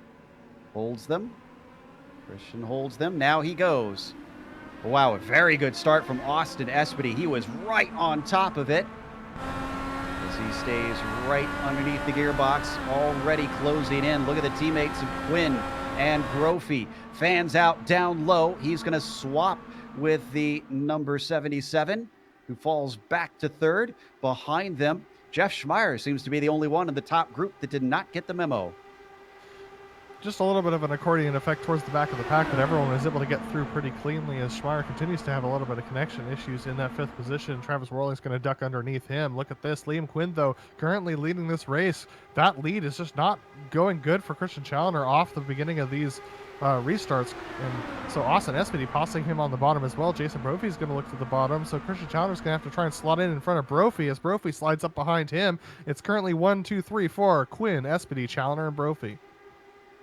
Jockeying for position. Espedy's going to change that up. He'll get down to the lead now using that slipstream to take the front away from Liam Quinn. Challenger demoted back to third. I don't think he's been farther down than 4th at any time in this race. Underneath Espedy, Quinn back up to the front. Brophy looking to get involved too. He is down to the low side of Christian. We have 2 new blue cars joining the fray in the back. That's Scott Corbett in 6th, Travis Worling in 7th as they tuck in up behind these guys. Travis Worling obviously looking for that win as Espedy ducks down to the bottom side of Liam Quinn once again. They're starting to do that swap over that we saw before. Now remember, these guys are on 16-lap-old tires at this point in the race. They've done about 6 laps under caution, so that's realistically about 10-lap-old tires, but they have gone through a heat cycle, so the race is going to look a little bit different than we saw before, with a couple of the drivers, once again, Liam Quinn up to the lead. And the lone wolf in this group has got to be Jeff Schmeier, who actually drops back a lot. He got way too high, and he fell all the way to 8th after he was potentially looking at 3rd. You can get a replay of his onboard.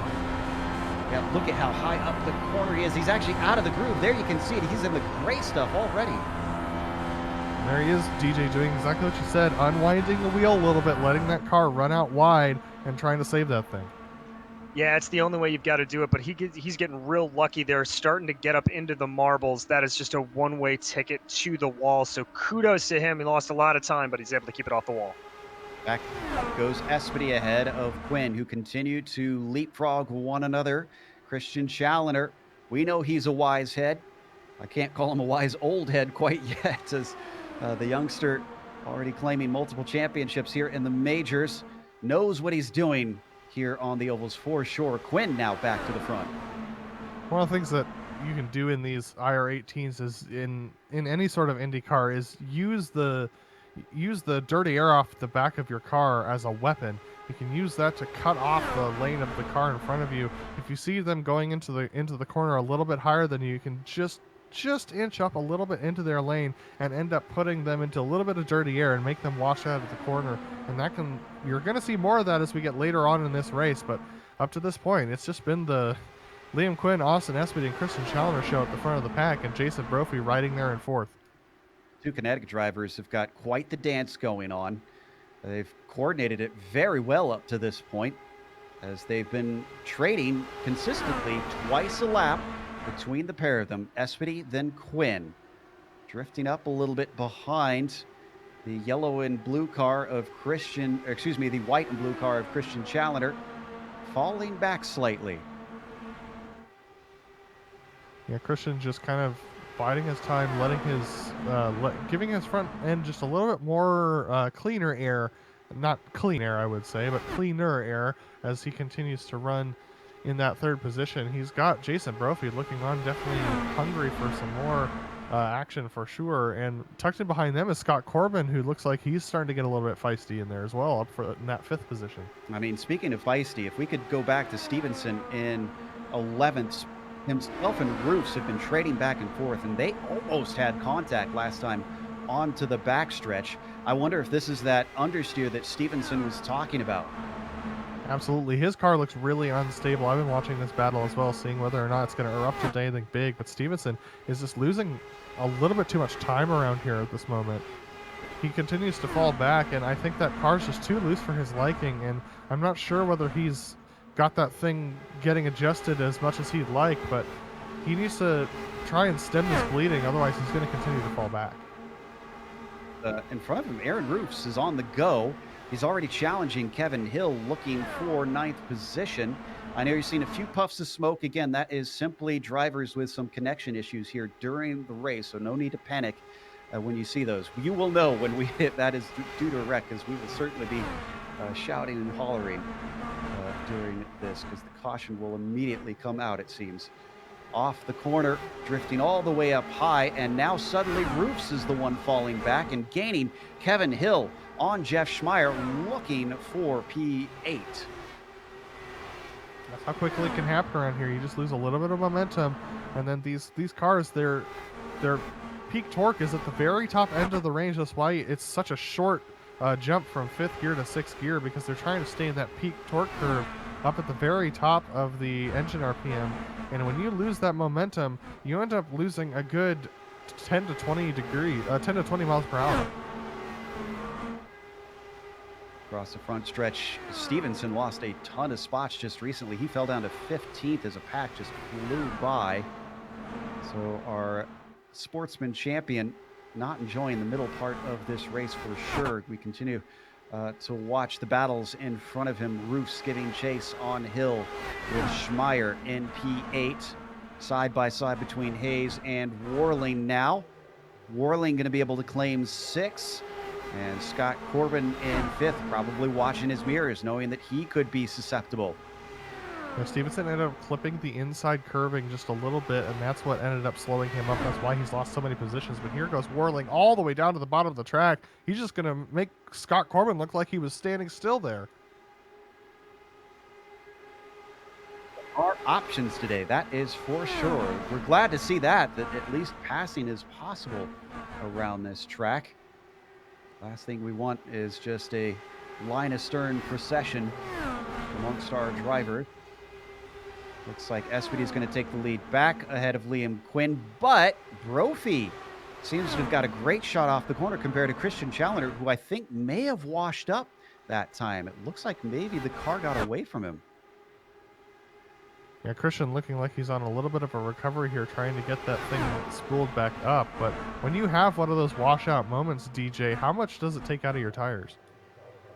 It takes a relatively significant amount because we talked a little bit about, trying to understeer and counter with the steering. What your tires are literally doing is skidding across the surface of the tarmac, and it's just scuffing them to the nth degree. So it definitely takes out, I would say, a lap or two of what you would traditionally be running. So it's going to hurt Challenger here, and it's probably going to hurt him, and I would say 10 to 15 laps near the end of this fuel stint. See, last time in for this group was 28 laps ago. They still have a ways to go if they stay green before we can expect drivers to duck down in. To the inside of Liam Quinn, Brophy wants more than 3rd. He won 2nd place, and he's going to take it. Or will he? Whoa! Whoa! High line is coming in. Liam Quinn as Brophy checks up, and now Challenger's got a chance to get back into 3rd. The Challenger choosing that low line. Let's see whether or not it was the high line for sure, or whether, yep, it absolutely was. Christian Challenger can't get it done. And here comes Warling, and he has to check up massively as Christian Challenger washes up to the outside. Slaughter's probably furiously scribbling notes now. Anybody who is not witnessing the leaders being told, do not go to the low side. It is not doing anything for those up at the front. So Challenger is all the way back to half a second behind Brophy alone, who is still up with Quinn and Espedy. Could this be the end of the leapfrog games we're watching? We got a car down low. That's Steve Driscoll. Driscoll down to pit lane very, very early. He's 21 laps into this stint. I'm checking to see, maybe he hit the wall or something and we didn't see. This is unexpected. He did. He hit the wall in the exit of 3 and 4 on the last lap. Just as he, oh, and this was pretty significant contact too. I cannot believe how badly this is going for Steve Driscoll. Not only is he looking like he'll likely lose this 2nd place in the championship, he's doing so in a pretty miserable fashion. He's going to go multiple laps down now as he takes his spare car and gets it rolling once again. We check it again in on the leaders. Espedy losing out to Quinn, who's going to get underneath them. Oh, and the wake for Brophy is atrocious. He falls back multiple car lengths that time. Yeah, but look at that. Christian Challenger can't do anything to get past him. And now that top line and bottom line seem to be pretty even at this stage in the race. I think that's going to swap over to that top line being preferred as we start to get further on in this stint. We're looking at probably, DJ, you did some math on how long you think these guys will stay out on this stint. Yeah, so based off of just some real sketchpad stuff, I think they can go about 40 to 42 laps based off of the cautions they ran. Now, that's for the most of the pack, guys that are really holding back and pushing it. Challenger, we saw, was able to make it work. I think he'll go to 42. But remember this guy on screen, Bob Beltrami. He was able to push 2 laps above everybody else, so he may even be able to get 44 laps out of this stint if he's able to do the same. Complexion is absolutely changing, so drivers and strategists will need to stay on their toes. Looks like Espedy is going to lead the way and actually chops down in front of his teammate Liam Quinn this time. Brophy looked like he might have had an opportunity, but just cannot stick with those two through the corners unless he can get clean air just like this. He's actually going to go up high, and he's going to take it away, it looks like, potentially from his teammate, Liam Quinn, his pseudo teammate. The 24 falls back to third.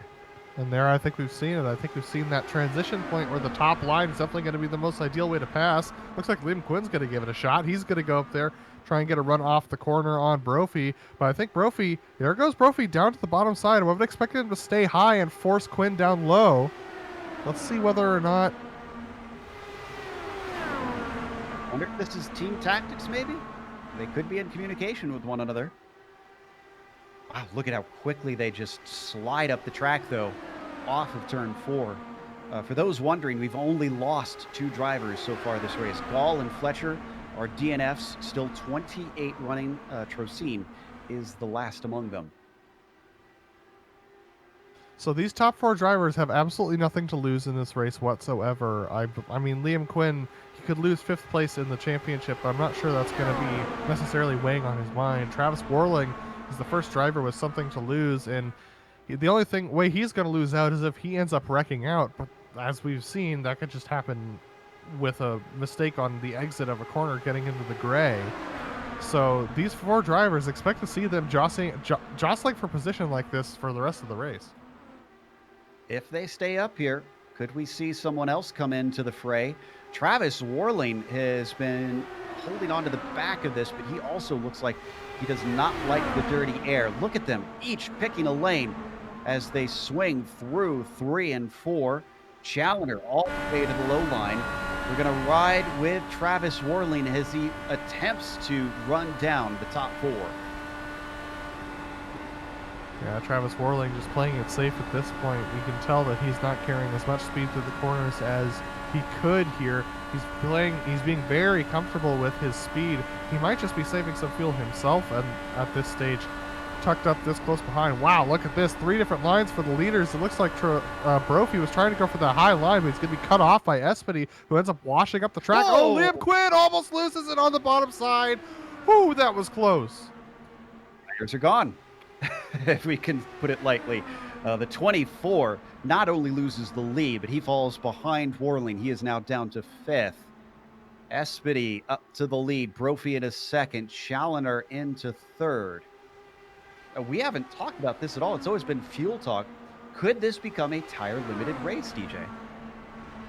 I mean, I think it could, as you see these guys just trying to get everything they can. The more and more they move around this track, the more it's going to take out of their tires. And you heard Mark talking about this a little bit earlier, saying that they're limited to 10 sets, so they've got to be careful in these last 140 laps we have to go, that they've got to keep an eye on that and maybe try to save as many sets of fresh tires for the end. If you remember the last time IndyCar ran here, Marco Andretti made an amazing strategy call to pit with 3 laps to go, was able to catch the field and get all the way up to the podium based off the fact he was able to get fresh tires. And we should note that the top, it looks like 11 have only taken 2 stops. So at most have only used 2 of those sets. From there on down, it is majority 3 stops for everybody else in the field. Already some variation in strategy happened. Looking at Corbin and Hayes. Corbin down to the low side, and the Kinetic machine actually might get an over-under happening. Quinn's into the pits. Oh, that is Liam Quinn in the 24 that we saw down low, taking an early stop. And this is this is actually scheduled. This looks like about 42 laps since his last one. All right, DJ, right on the money with that prediction for Liam Quinn. Looks like the rest of the field's going to be able to go around one more time. But Liam Quinn coming in, I mean, you saw him on those tires when they started to go. He's in and into his box cleanly. Yeah, and I think this could actually advantage him. Everybody's pretty spread out around the track, so he may be able to suck up behind the draft of somebody and not lose too much time. And I genuinely think that for Brophy, Chandler, and Waring, these guys that are just stuck up behind on old tires, that it could slow them down. This could be advantage Quinn. Maybe he's the guinea pig for the Kinetic team. Maybe not, because here comes Espedy. He won't know what kind of data he can get yet. Our leader ducks in. The others stay out. Brophy, Challenger, Warling, continuing on in first, second, and third. Where did Quinn come out? Quinn is down in 25th. Andy is a lap down currently. Won't get another lap time from him at pace until this next one through. So if a caution comes out here, it really hurts the guys who fell down a lap behind. Liam Quinn, Wade Hayes, those guys who have already pitted. Austin Espedy will also fall a lap down because it will benefit the drivers who are currently out on track, I believe. Is that right, DJ? Yeah, that's right. They'll have to get the wave around, and it will probably put them near the back of the field, depending on whose pits ahead of them. It's why you want to traditionally go for an overcut on ovals, is because of the fear of that yellow. But strategically, you will get a better lap time if you pit earlier. And he did indeed, a 32.3 that time by for Liam Quinn. Compare that to Brophy, who still continues on, 32.7, 32.7, 32.7 every lap, 32.8 this time. But strangely enough, Austin Espedy came out ahead of Liam Quinn, as we have a couple more takers on the pits. It's Aaron Roofs and Lyndon Swaby who are both into the pits. So Liam Quinn, even though he's putting in those faster laps, dealing with the traffic is actually hurting his on-track speed a little bit here as we continue to see whether or not Jason Brophy is going to come into the pits this time. Quinn was behind Espedy. Remember, he had that big slip up. And here he comes. Here comes Jason out of the lead. Calendar continues. Whirling continues. Brophy's down to the line. Corbin follows him. Jeff Schmeier stays out. 47 laps for our top runners that they are still going. Granted, some of those were under caution. Got the call from Challoner. He is indeed pitting this time by. So Christian Challoner, let's see whether or not the overcut works for him. He's going to come into the pits. Let's see whether or not he can get it woed up in time. He actually takes a pretty conservative pit lane entry compared to Travis Worling behind him, who gained probably a good second and a half on that entry. So Travis Worling pulling out all the stops there on the pit lane entry. Let's see whether or not it's going to benefit him in track position when he comes out. By the way, Espedy is flying. His first lap was a 32 flat. And then he hit a 32.4, so he's a little bit slower that time by, but he certainly appears to be the best position to take the lead after this cycle. And indeed, he just got by Brophy on the backstretch. This is Challoner now that we're watching. Here's Espedy, our highest pitter. There's Challoner coming out right now. That's Travis Worling tucked in behind him. Look at all the time that he gained. And as they come out, here comes those guys that pitted early, definitely putting an advantage in. As Brophy gets passed by Liam Quinn, as we're watching Challoner come off of the pit lane, he's going to have lost a good 2 to 3 seconds there. Espedy has got the lead now. Everybody who is yet to pit was nowhere near him, so he cannot be leapfrogged by them. We're waiting for the last of the cars to take their stops, and it might still be a while because they are only on lap 41 to 42 amongst them. These are the drivers that pitted during, I think it was the second caution, the back half of the field. Yeah, that's right, Joe. These are the guys that came in late, and the leader among them, Bob Beltrami. I did the math a little bit wrong. I had forgotten he had come in on that second round, so look for him to extend. Remember, he was able to go about 40 to 42 laps on full green conditions, so he's clearly got a car that can do some great fuel saving. Looking at the long run potentially to get him some strategic advantages. The question is, how much longer will he stay out on this one? Kinchlow comes in. Got a few takers. Like Mark Tracy. Let's head back to who we believe will be our leaders, because Espedy going to be overtaken. Didn't take much for Liam Quinn to try and get back by. Brophy is in with them, but Challoner lost out the worst of the group. Yeah, those extra couple laps for Challoner means that he's back there 3 seconds behind these guys. As you see Brophy actually back off there to make sure that he doesn't get stuck underneath Liam Quinn when they turn into 1 and 2.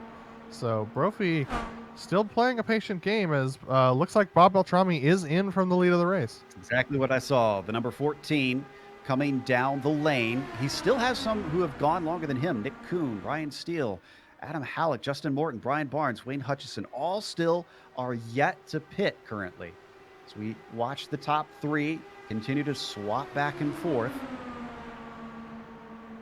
So I wonder if some of these guys are already trying to think backwards, trying to do the math so that they've got one fewer stop potentially down to the end of the race. They can try to, Joe, and that is the thing you want to do, obviously, basically just start counting backwards from 250 by 40 or 38. The problem is that on tracks like this, you're going to get yellows thrown in. So that all works in theory, but in practice, it's going to be a lot harder to actually make work. Yeah, it's a big gamble for sure. Looks like, has Challenger finally caught up to this group? No, he's losing time, Joe. He's now 3.5 seconds back, and Travis Worling's starting to swap positions with him, so they might be starting to do a little bit of a slingshot maneuver, Christian Challenger and Travis Worling, to try and make some time. Ryan Steele and Adam Halleck are in from 3rd and 4th from that pit group that has yet to pit. That leaves only 2 drivers out there who have yet to pit, Wayne Hutchison and Jason Wallet. Hutchison has inherited the lead because of that. He's on lap 42. Wallet on lap 43, actually. And it does look like Jason Wallet is coming in this time as he's going very slow down at the apron. Yes, he is.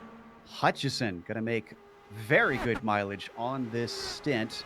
Espedy is actually about halfway around the track from him right now. And look at this. Espedy's starting to pull a gap there on Quinn and Brophy.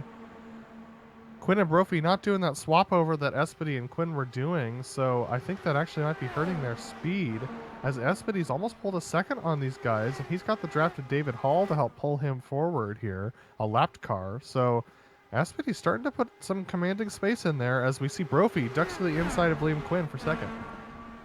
This is shaking up the fuel strategy significantly. So Hutchison's the last one to come in. Compare that to Liam Quinn, who's fighting for 3rd with Brophy right now on screen. He is just starting lap 14 on his stint.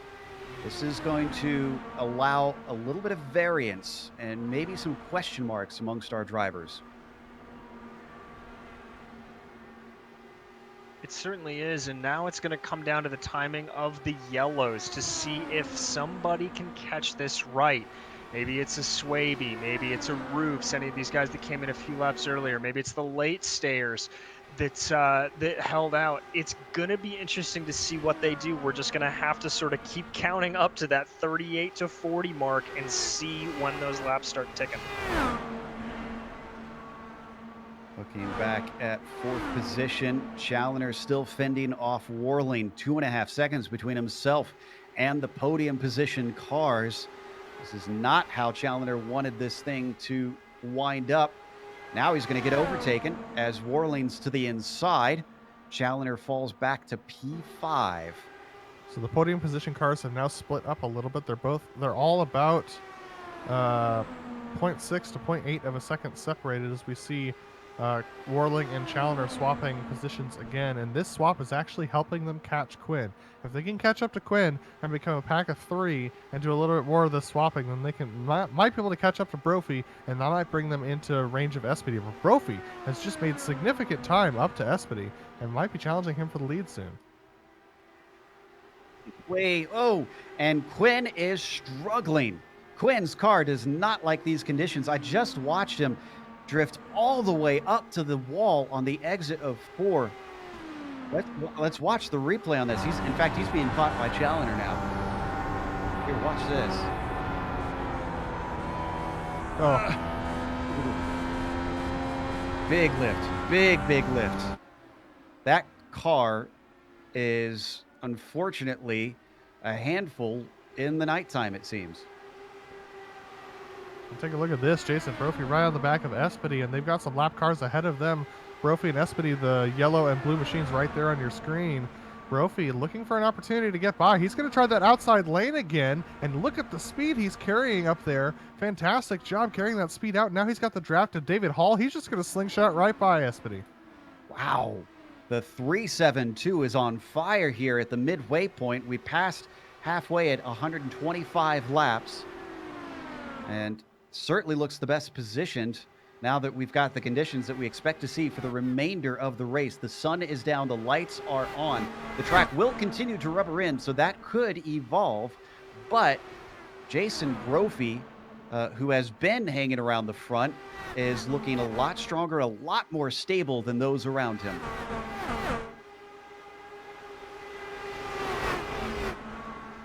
But contact on the front straightaway. But we've had a car off. I believe that was Adam Halleck. Caution. Oh, he got hit. That was Bryan Barns. Barnes just clipped him. So how did this one start for Halleck? It started with a block. This was a block from Lynn Kinchlow on the front straightaway. We're going to see it right here. Adam Halleck gets forced down to the apron and ends up losing control. Very late move from Kinchlow, and just looks like the transition from the apron into the banking on the front stretch, and there you could see that was Barnes clipping him, unfortunately, as he tried to take evasive maneuvers. And some info there from Halleck saying fighting hard for 14th place. So I guess he's a little bit unamused by that one. This is the view from Barnes. Goodness. Ow. I mean, that car was a speck up ahead. How do you even... There's so little time for him to react on that one.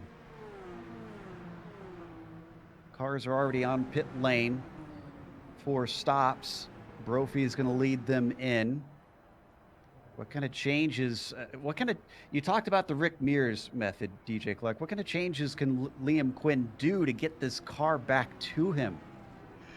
He can add a little bit more downforce to the wings. That's really all that iRacing is going to allow him to do in this pit stop. But even with that said, that can be a difference maker. Based off what his car is doing, I think a little bit more rear downforce is going to help.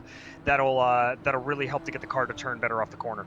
Remember, we had some late takers for the pit stops. Nick Kuhn and Wayne Hutchison among them. They have both stayed out. Kuhn will inherit the lead, but we have not seen him up at the front of this field for, I think, pretty much the entire race. He started 18th. He's been hovering around the mid-pack.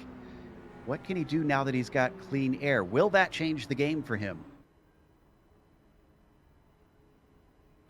It's going to be hard for Nick Kuhn and Wayne Hutchison to capitalize on this, considering that their tires are 10 and 7 laps old, respectively.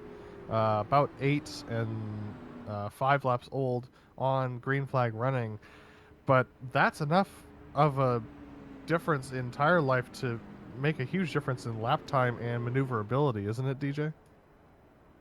Very much so. What they're not going to be able to do is, as you see, I think that's looks like it's Kuhn diving into the pits there. Oh, that's Trotine and Driscoll, it looks like. Oh, that's my bad. Those are lap guys. But what it prevents you from doing is really positioning the car through the corner. They'll be able to get down and take a relatively easy line, especially through clean air. But once they get into the corner, they're not going to be able to do those sort of cut underneath maneuvers going high to low to really get a pass done or to get some good defensive driving done. For Driscoll, he could have gotten that lap back and was not going to get the wave round. They don't have a lucky dog since this is IndyCar rules that they are playing. Lights are out on the pace car. We're going to get restarted with some new players. And this could be a bit chaotic. It could be business as usual. We'll find out soon enough. Still 28 cars running. Or is Adam Halleck? Is he out of fast repairs here? Because he's still on the lane. He also might have forgot to check it once again when he came out of the pits. There is an option that you can switch in iRacing to make sure it doesn't check that when you leave the pits, because sometimes that can lead you into a mistake where you forget to turn it off if you're going to do a normal pit stop. But if he forgot to turn it on before he took his tow, then that means that he would still be in the pits. But I'll have to check to see whether or not he's taken that spare car at any other point. All right, restart for Nick Kuhn. What kind of nerves is he feeling up there on the high side?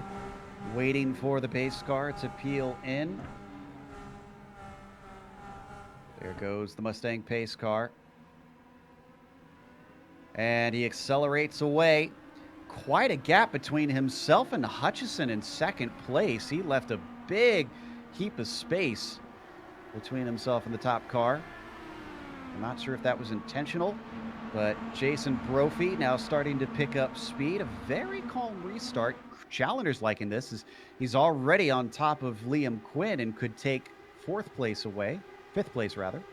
Yeah, very measured restart throughout the field. Christian Challenger actually backs out of the move as they go into 3 and 4. Brophy up a good lane higher as they go through the corner. Brophy's actually going to cross over Wayne Hutchison here and try and cross in underneath Nick Kuhn as well.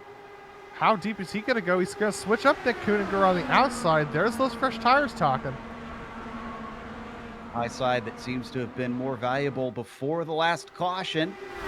And Brophy with the fresh rubber has got a little bit of momentum, but not track position. Kuhn continues to hold the shorter line down at the bottom, and swinging in behind them, it is Liam Quinn, who must like this car much better now on new tires. He has to jolt up to the high side. He's looking for a 3-wide fight for the lead down into turn 1. Does Quinn have anything in that car to try and take it away? No, he falls back as Brophy finally gets a nose ahead for the first time, and he is our new leader. And here comes Christian Challenger up the outside as well. He slots in third in line on the outside. Kuhn just cannot hang on to that car on the bottom lane. Christian Challenger's going to back out of it a little bit. Austin Espedy, sneaks right by Kuhn, who's having to scrub those tires to keep out of these faster guys. And look at that, Liam Quinn up to the lead once again in this race. He definitely made some adjustments in that pit stop, and now he's flying. The short run, the Quinn's car looks magnificent.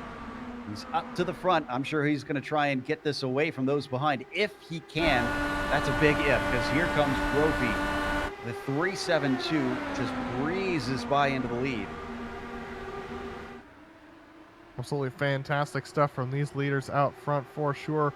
They're all racing very hard, and we have contact. Mark Stevenson's around in the back of the field as well. Almost around, I should say. He went 3 wide on the exit of 3 and 4. And he's now recovered, but that was almost a gigantic wreck with a lot of our runners in the back of the field. I mean, Torres and McGreevy, it almost looked like he made contact with both at one point. But watch this. And once we get the offboard, we need an onboard for this save. Stevenson making it look smooth here. Watch this. Oh, love it. Love it. Helmet cam. 80 or 53. How hard is a move like that to pull off, DJ? You know, it's not too difficult if you're driving on dirt, but in an IndyCar, that's one of the hardest things to do in the world. That is genuinely one of the most impressive moves I have seen this race. Lead. Liam Quinn fighting with Brophy. Espedy in there. Challenger back in the hunt after falling behind. Somewhat stopping the bleeding, we should point out Nick Kuhn is side by side with Worling behind them. There you can see on screen. So even though he got dropped by the leaders, he's holding his own now that he is up in the front. And holding his own is being a little bit generous. He's still falling back, but as these tires start to wear for everybody, he'll start to more or less even out with all these drivers as Liam Quinn and Jason Brophy continue to swap positions. Austin Espedy looking on. Christian Challenger, I'm sure his mind's ticking back and forth as he's trying to figure out how he's going to make the pass for the win on this race, as we are starting the 142nd lap for these drivers for sure, and we're watching as this lead pack just has so much trouble passing each other. Yeah, he's looking for win number 12, taking the lion's share of victories this season and moving himself into the most winningest driver in the majors history. Almost Hamilton-esque for our multi-time champion. Coming off the corner, Quinn stalking Brophy. He's going to take it right back. Yep, he's going to duck to the inside. Brophy doesn't defend. Takes it outside, and the Kinetic car, number 24, back up to the top spot.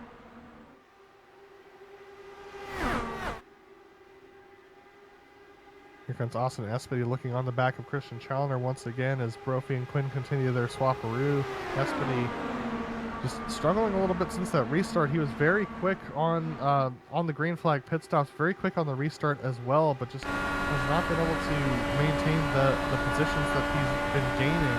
Christian Challoner just holding on to that third position as he ducks up in front of Austin just a little bit, gets him a little, having to slow up through the corner just a tiny bit as well. Travis Worling looking onto the back of these guys in fifth.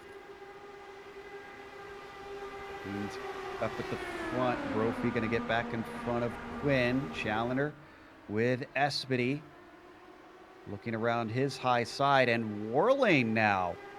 Worling pulls up to the gearbox of Espedy. The plot thickens. Based upon the math, I think Worling still is assuming that he's going to have to win this race. So he's definitely trying to get himself up there into the battle for these lead positions. And he's looking at the back of Austin Espedy trying to figure out his way by. As we see Christian Challoner taking a high line through the corner. Espedy's going to try and power it out on the bottom, but he just can't carry the exit speed as effectively as Challoner can carry the high speed, so he has to duck back in line behind Christian. For reference, where Worling sits right now, fifth place, awards 390 points. So it's 120 some less than that Driscoll needs to score. I'm pretty sure that 24th is more than that behind. We've got Brophy giving the lead back to Quinn. Doesn't look, is it just me or is Challoner falling away? Challoner is falling away a little bit, and he might be trying to save his stuff here. He also might realize that those guys, I mean, when they do that swap maneuver, they do go a decent amount faster than you when you're just riding around solo, especially if they can do it in a way that doesn't affect their tire wear. Oh, here we go with Austin looking to the bottom of Christian. Travis Worling looking on.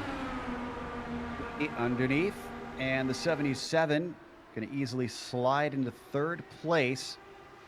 Getting back out of turn 4. Challoner pulling the over-under, using that extra momentum. Maybe they're starting to work together. Maybe these two, seeing if they could try and run down the top two, knowing there's no use in losing out too badly here. Oh, but Challoner down low does not like that. Bottom line, the car washed up. And here comes Aaron Roos, who's going to look to the bottom of Travis Worling. Roos just dives it deep into the corner. He's going to wash up there in front of Worling. Worling's just going to be able to swap him over, but he actually can't because he's running out of front tires to turn in with. So all these drivers are struggling with front end grip at this point, trying to make these moves work. Christian Challoner to the bottom of Espedy again. And how about Aaron Roos back in the mix of things, starting from 23rd on the grid. Now currently sitting in 5th. Going to make that 6 as Worling is by. But this has been quite a run for the 4-2-6. Maybe not the greatest to qualifying pace compared to others, but certainly seems to have the strategy and the race pace to get up here. This is legitimate. He was not among those such as Nick Kuhn, who stayed out on the last run. Speaking of which, Nick Kuhn, for those wondering, is currently P8. Look at this. Roos just powering it around the outside of Travis Worling. Travis having to back off a little bit and let Roos through. So Roos definitely using the experience of racing around here for the last 148 laps to putting it to good use. He really dove it down deep underneath Christian. Has to back off of that. Travis is going to have a good opportunity to come back at him now. Is certainly on fire, and I think if he times that right, he could get by Challoner. Meanwhile, up at the front, Brophy side by side with Quinn as well. You can see that in the corner of the screen there, flashing by. Down on the low line, that's Brophy in the yellow and black. Quinn and the Kinetic blue machine. Brophy going to take it away. And DJ, you've done some math about how long these guys have to go on fuel for their stints if we stay green here. Yeah, so roughly thereabouts, they're going to have to do 40 lap stints if we stay green from here on out. I think you can get away with 139 lap stint. It's going to be interesting to see where they decide to do it. But as of right now, based off what I've been seeing, that's what they've got to do, 40 laps. So the next stint to look for these guys to come in is going to be about lap 171.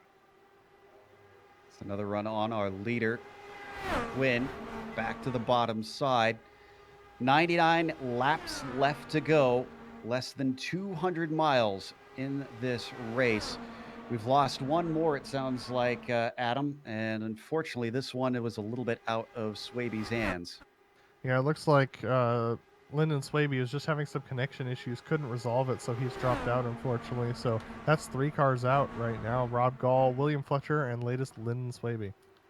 Adam Halleck is not among those. He's gotten back out on track. He's running in 26, second to last car in the field currently, and certainly off the pace. His last few laps, 32.8, 32.8.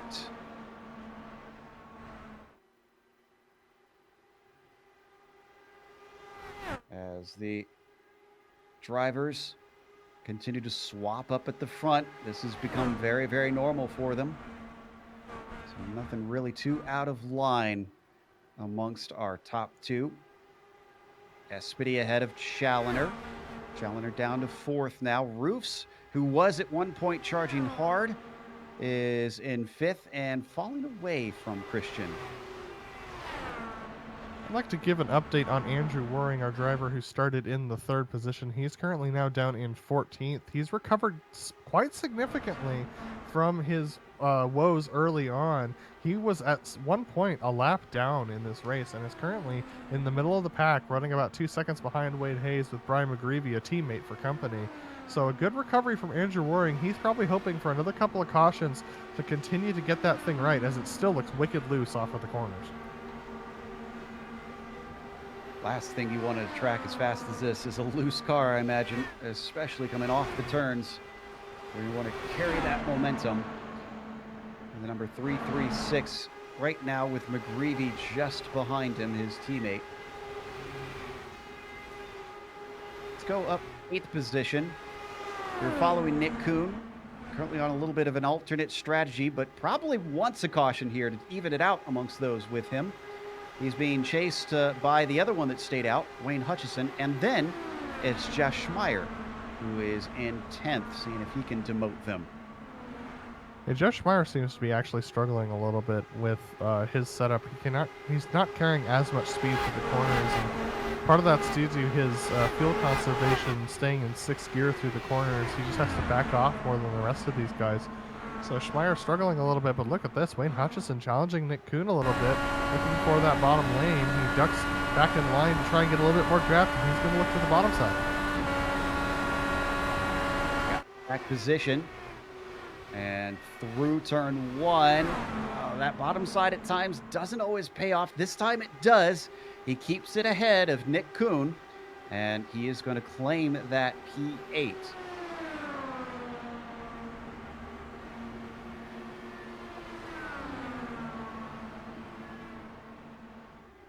So, well past the halfway point. Oh, and Nick Kuhn's going to try and challenge him back once again. 4th car back. That's actually Kevin Hill in the number 52.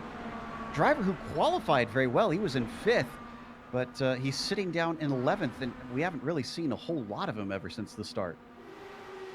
Yeah, that comes down to a little bit of pit lane strategy that ended up not going his way. So unfortunately, Kevin Hill just hanging on to the back of the top 10 at this point in the race, just trying to get up there and challenge these guys. He's got a quick car. The trouble is when he gets into traffic, he doesn't seem to really know where to put it to try and keep that car from pushing out too much.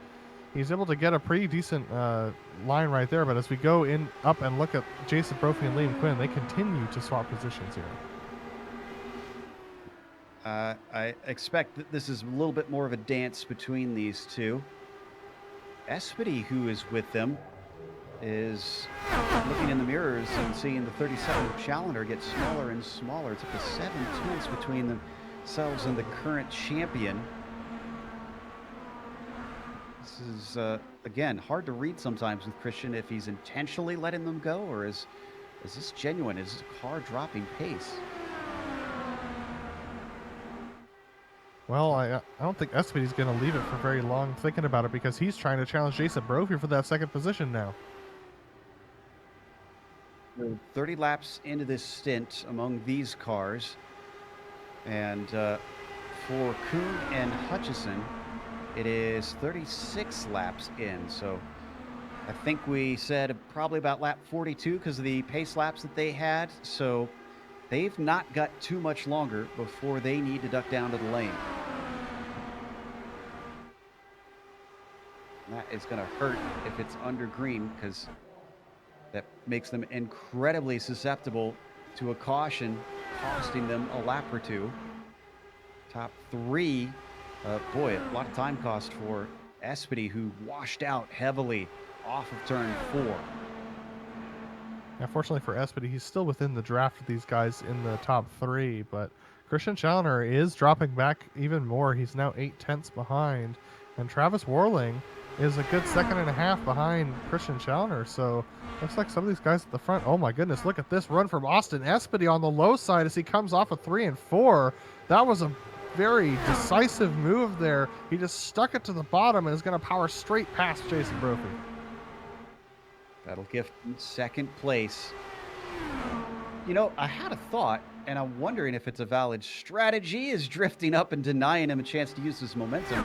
Espedy gets in front of Brophy. DJ, is it worth it to drop back, kind of like we see in F1 sometimes, and preserve the tires? Could Christian maybe be thinking long term and just giving himself some breathing space? He may be, but honestly, the just level of atrophy that you have when you're going on this kind of banking with these tires, it doesn't end up saving you enough. You're not able to get the full bite you can, and really I think the best strategy is to be super aggressive for the first 10 or so laps of tire life, and then just make do what you can. Ooh, Andrew Waring is in, the first of our takers. I think this is scheduled. I think this is an expected fuel stop for him. Hutchison stays out to start lap 40 of his stint.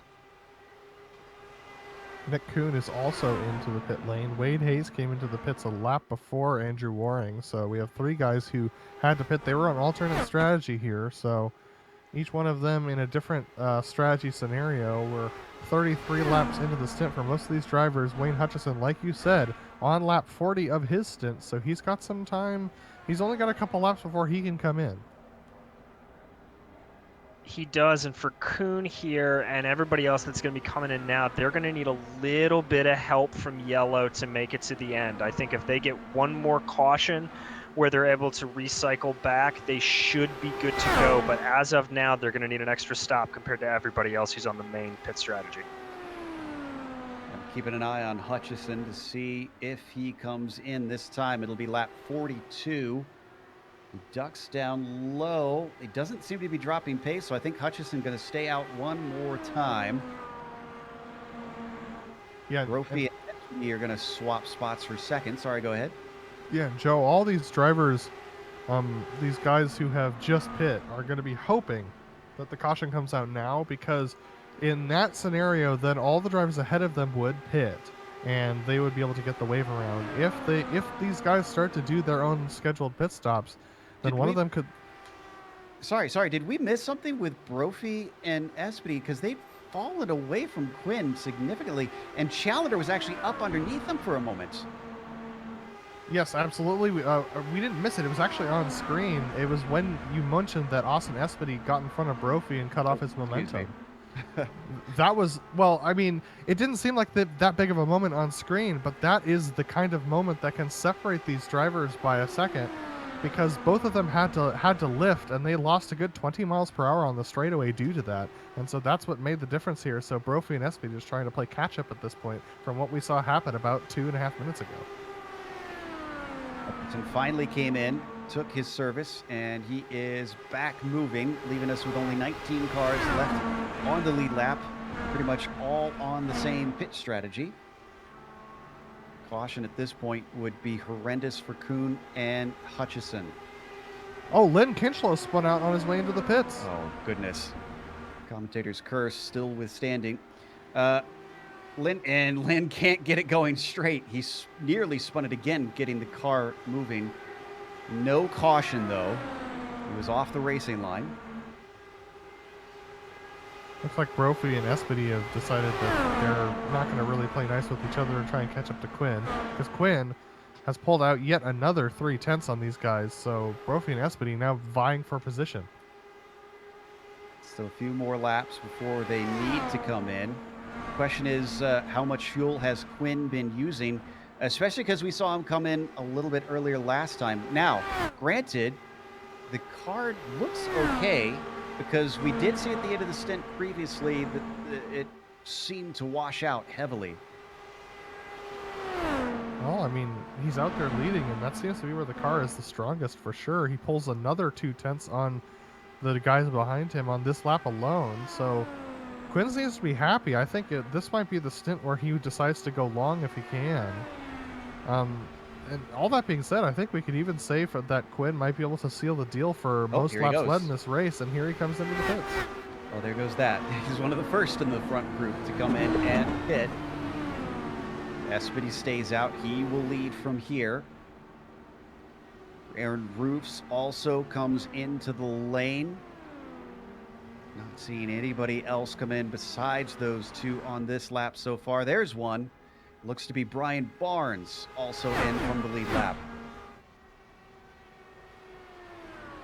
All right, DJ, you're Liam Quinn. You're hitting your box now. You're about to come out back onto the track as Jason Brophy comes into the pit lane, leaving Espedy and Challoner and Warling going by.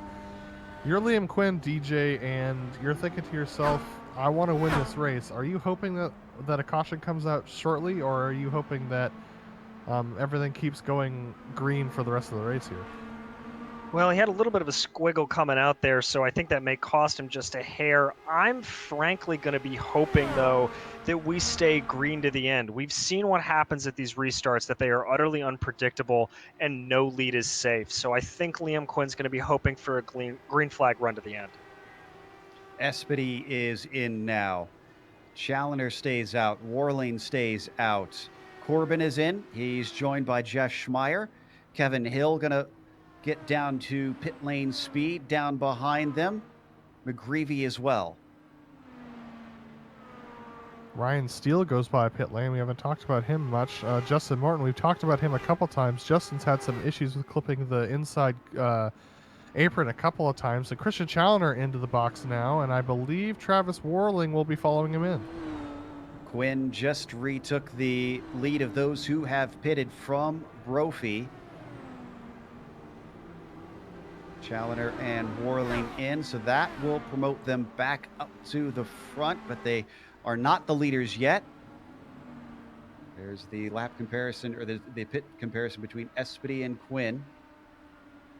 Espedy going to have lost about a second to Brophy and Quinn. Brophy actually gained a lot on that pit cycle to Quinn. Remember that when he came into the pit lane, Quinn was still a second up ahead, and now Brophy going for the pass for the lead here.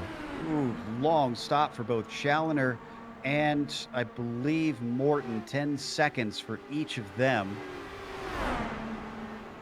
Quinn also had a long one, 10.4 for him. Brophy in 9 seconds, so I mean it's in the ballpark. You're thrown off a little bit from Ryan Steele, who on his last pit stop under caution was only about 5 seconds. But it looks like 9 to 10 seconds seems to be the average around here. Steele finally comes in, so Brophy re-inherits the lead as he puts a lap on Torres, who is down low underneath him in the white and yellow and blue machine. Certainly putting these cars a little bit offline, as Quinn's going to have to go around on the high side and starts to lose a little bit. Boy, the lap traffic is really mixing things up now, though, because Espedy's not too far back, but he's got a lot of cars to try and weave through, some of which are exactly where he wants to be, and this is allowing Christian Challoner to try and get by Espedy. Are they going to try and go 4 wide? There's not much room in there. Both of these are lapped cars. That is Torres and McGreevy. Torres is going to back out of it. Brian McGreevy does not, though. Oh, he's washing up. He's washing up. Challoner. I thought he was going to have a big moment there. Challoner covering up the inside, but that's where McGreevy's going to be, so Challoner's going to have to walk up to the high side again, but then he tries to swap over McGreevy here. Remember, McGreevy also just having pits. All these guys are just out there on raw pace, and remember, blue flags are only advisory in the Major Series. They are not something you have to abide by when it comes to rules. You just cannot impede the driver behind intentionally. Just they have to make their own way past. So Challoner up to third now, taking advantage of that situation, demoting Espedy to P4. And they're right up there underneath the leaders, Joe. I'd say that Brophy, Quinn, Challoner, and Espedy are honestly our major players left at this point to vie for the win. Now, a caution could change that, but from what we've seen, these four have generally been leading the race. There goes Espedy past Challoner once again. Challoner's going to try and do the swap over here. And actually, Liam Quinn and Brophy are holding themselves up a little bit. Challoner's going to have a head of steam as he goes into 3 and 4. He's pulling from Brophy, who's down on the low side, but he's trying to hold it on that white line. The car pinched a little bit. That compromises his speed. The fifth car back there, that's McGreevy. That's a lapped car, so that's not for position. It's these main four going 2 by 2 down into turn 1 that you want to watch. They just came into the pits for their tires, and they got a fresh set. They're trying to go for another 40 laps. DJ, if you're their crew chief, are you telling them to try and get single file once again, try and stop burning up their tires here? Well, I think they can go too wide if you're on the outside. That's not going to burn them up as much, but for Challoner and Brophy here diving down to the inside time and time again, that's just going to tear up those tires. And for as rough as we've seen Challoner be late in stints, I've got to think he wants to get off of that white line and move up the track. Ooh, that looked a little scary too this time by Challoner, losing a lot of momentum to Espedy. Down low, Liam Quinn underneath Brophy. Back up to the top spot one more time.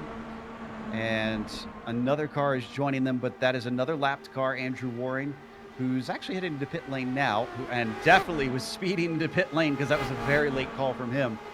So that will make his day go all the worse. Meanwhile, our leaders coming through next time, which hopefully should be their last stop. That will be what, lap 212 or 208, I think, actually. Yeah, I'm not about to jump on the doing math train on broadcast, but look at this. Liam Quinn stuck on the low side. He almost washed up into Austin Espedy as Espedy goes around that high side, gets that pass done. Espedy's experience in these Indy cars is really shining out here, especially early on in these runs. Later on, it seems like he spends his stuff a little bit too early, but early on in these runs, he seems to know exactly where to put this car to make passes work. For our viewers who are just tuning in, there's storylines for each of these drivers. Brophy, who of course has jumped in and is basically just looking for single race glory here, ahead of Espedy in second, who is one of the IndyCar masters here on iRacing. He wants to show what he can do in one of the top tier series in the entirety of the service in these cars. Christian Challoner, who wants to continue to extend his gap over everybody else in terms of race wins and just stack up incredible points this season, wants to show his domination at every turn. And then Liam Quinn, another of the IndyCar Masters, who has yet to take his first victory of the season, wants to end that spell before this is over. And Liam Quinn looks like those woes that we saw in the stint, the stint before the one that we just saw. When he was in behind people, it's coming back once again. So I think he's really starting to deal with a lack of front-end downforce, or a lack of downforce in general when he's in traffic. And he got up in behind Christian Challoner, followed him through a corner, and almost washed out. As we see Austin Espedy, he's out in the gray already. Christian Challoner's just going to sling right by him. Espedy losing a bunch of time and a bunch of momentum there. The other thing I'm seeing here, DJ, is that a lot of these lapped cars look like they're getting up out into the gray. I feel like this is a big danger for those caution flags, that if somebody maybe is a little too polite, maybe we could have a yellow throw things out of whack.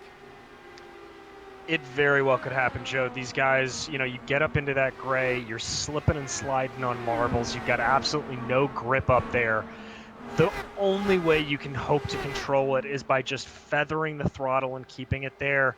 I hate to say it, but at this point, with as clean as we've seen everybody running, I think that is most likely the way we'll see a caution here on these last couple of laps, hopefully, but we'll have to wait and see. And off the corner, that was Retro Scene up to the high side, getting lapped by Espedy, who we are on board with right now, staying in 5th gear, curiously. I just don't think he's close enough behind the other guys to get out of 5th gear. Notice he's not hitting the blue. There he hits the blue as he crosses the line. I mean, I wouldn't question Austin Espedy when it comes to gear selection at a super speedway with an IndyCar at all. Espedy definitely knows his stuff when it comes to that. Now, we were talking about how our caution may come from somebody getting to the outside as a lap car, but it actually may come from the battle from 13th position, as these guys are actually getting pretty heated down there. This is once again Mark Stevenson, our sportsman car champion, and David Hall and Justin Morton, who are all tucked in with one another, and that's Andrew Waring in the UDOX machine trying to go around the outside of them on fresh tires. And it's worth noting that we're starting to get some chatter on the radio as drivers are losing their tempers. They're not really supposed to be chatting about and complaining to one another. That is against the majors rules. I expect with it being this far into the race, some drivers will have the red mist. And unbelievably, Jason Brophy's lead has leapt up to 1.5 seconds over Austin Espedy. Christian Challoner just now affecting a pass on Espedy on that bottom side. Ooh. So look at, and that's right in behind this battle that we're talking about. That's between, yes, that's Jason Brophy up there in that yellow machine up ahead of these guys. Christian Challoner trying to get by Austin Espedy, can't quite do it, but Jason Brophy is out to the biggest lead that we've seen in this race so far. He was able to get his way past Wallet and Halleck now. So he is clear, and he's got lapped cars as a buffer between himself and second place. Exactly what he wants. It didn't work on the low side last time, so Challoner says, let's try the other way. Up on the high side, and we saw this earlier in the race that the high side tended to come in. It looked even with the bottom lane that time through, but a lift on the backstretch from Espedy seems to signal that he's not willing to try and fight that too long.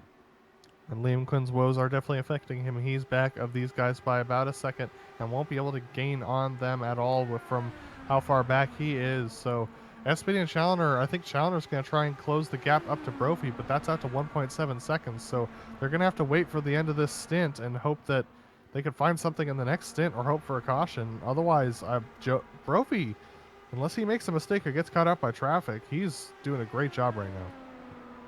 He's keeping himself incredibly safe up there. Heading back down to Stevenson, who we were looking at before. David Hall still on his rear. Justin Morton is in that group.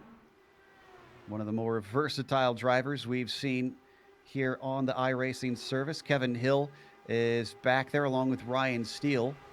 Oh, and we've got, Wade Hayes is into the wall. He was trying to enter pit lane. I was just going to say, was this intentional or what? Yeah, you're right. Absolutely. He's now Austin Powers did, unfortunately, in the pit lane. So there we see him coming off the lane. He just outbrakes himself coming in. Well, DJ, you mentioned it. You're doing high speeds and then trying to brake, probably on very cold brakes too, down to very, very low speeds.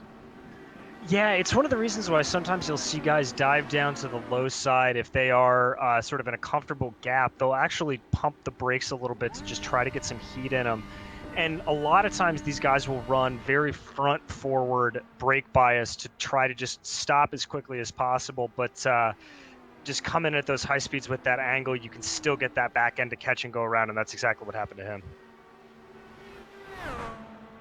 Battle continues here between Nick Kuhn and Wayne Hutchison, the only two on their pit strategy. Lap 27, actually slightly separated now. Hutchison came in 3 laps earlier than Kuhn, remember. So 27 laps in for Hutchison, 30 laps in for Nick Kuhn. Kuhn is the most vulnerable to not making it to the end of this race without an extra stop.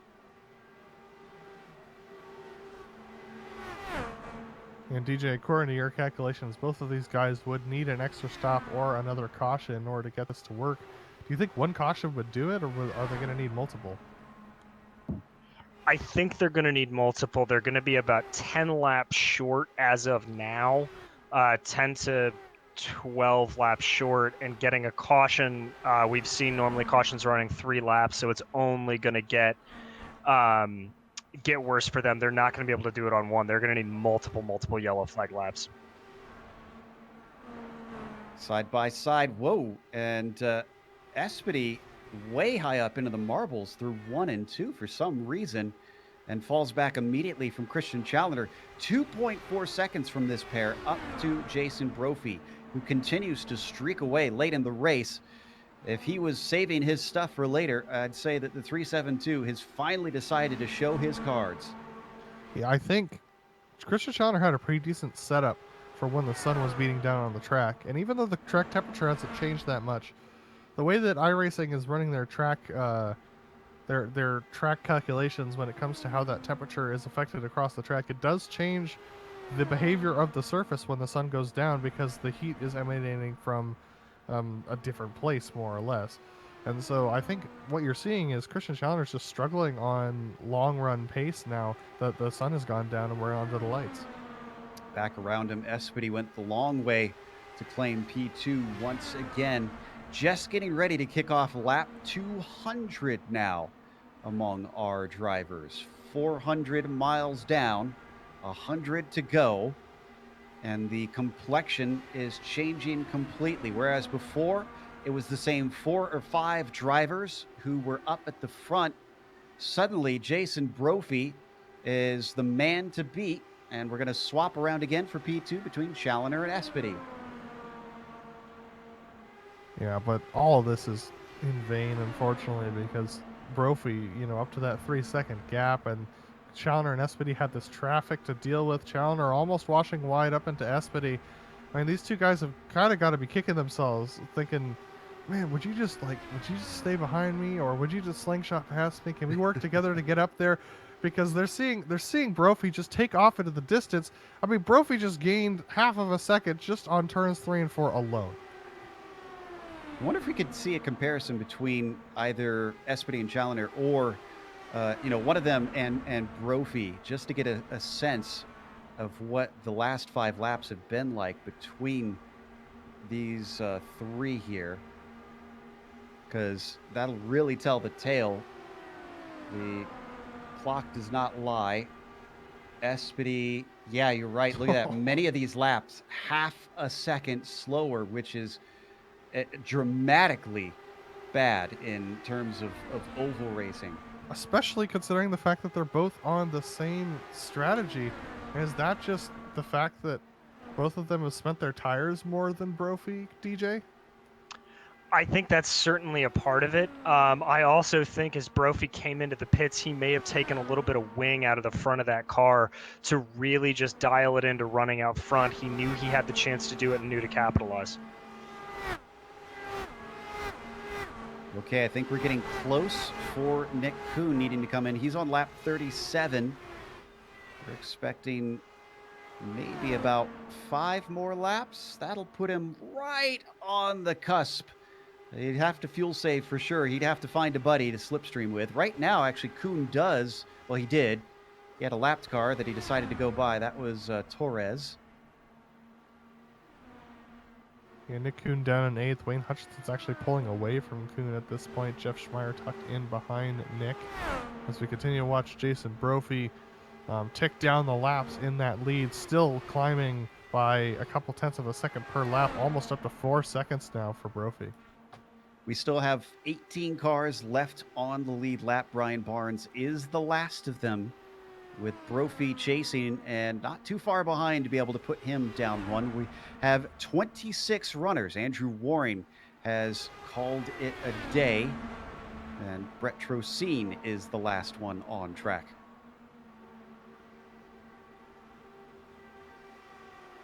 Now, you mentioned Wayne Hutchison.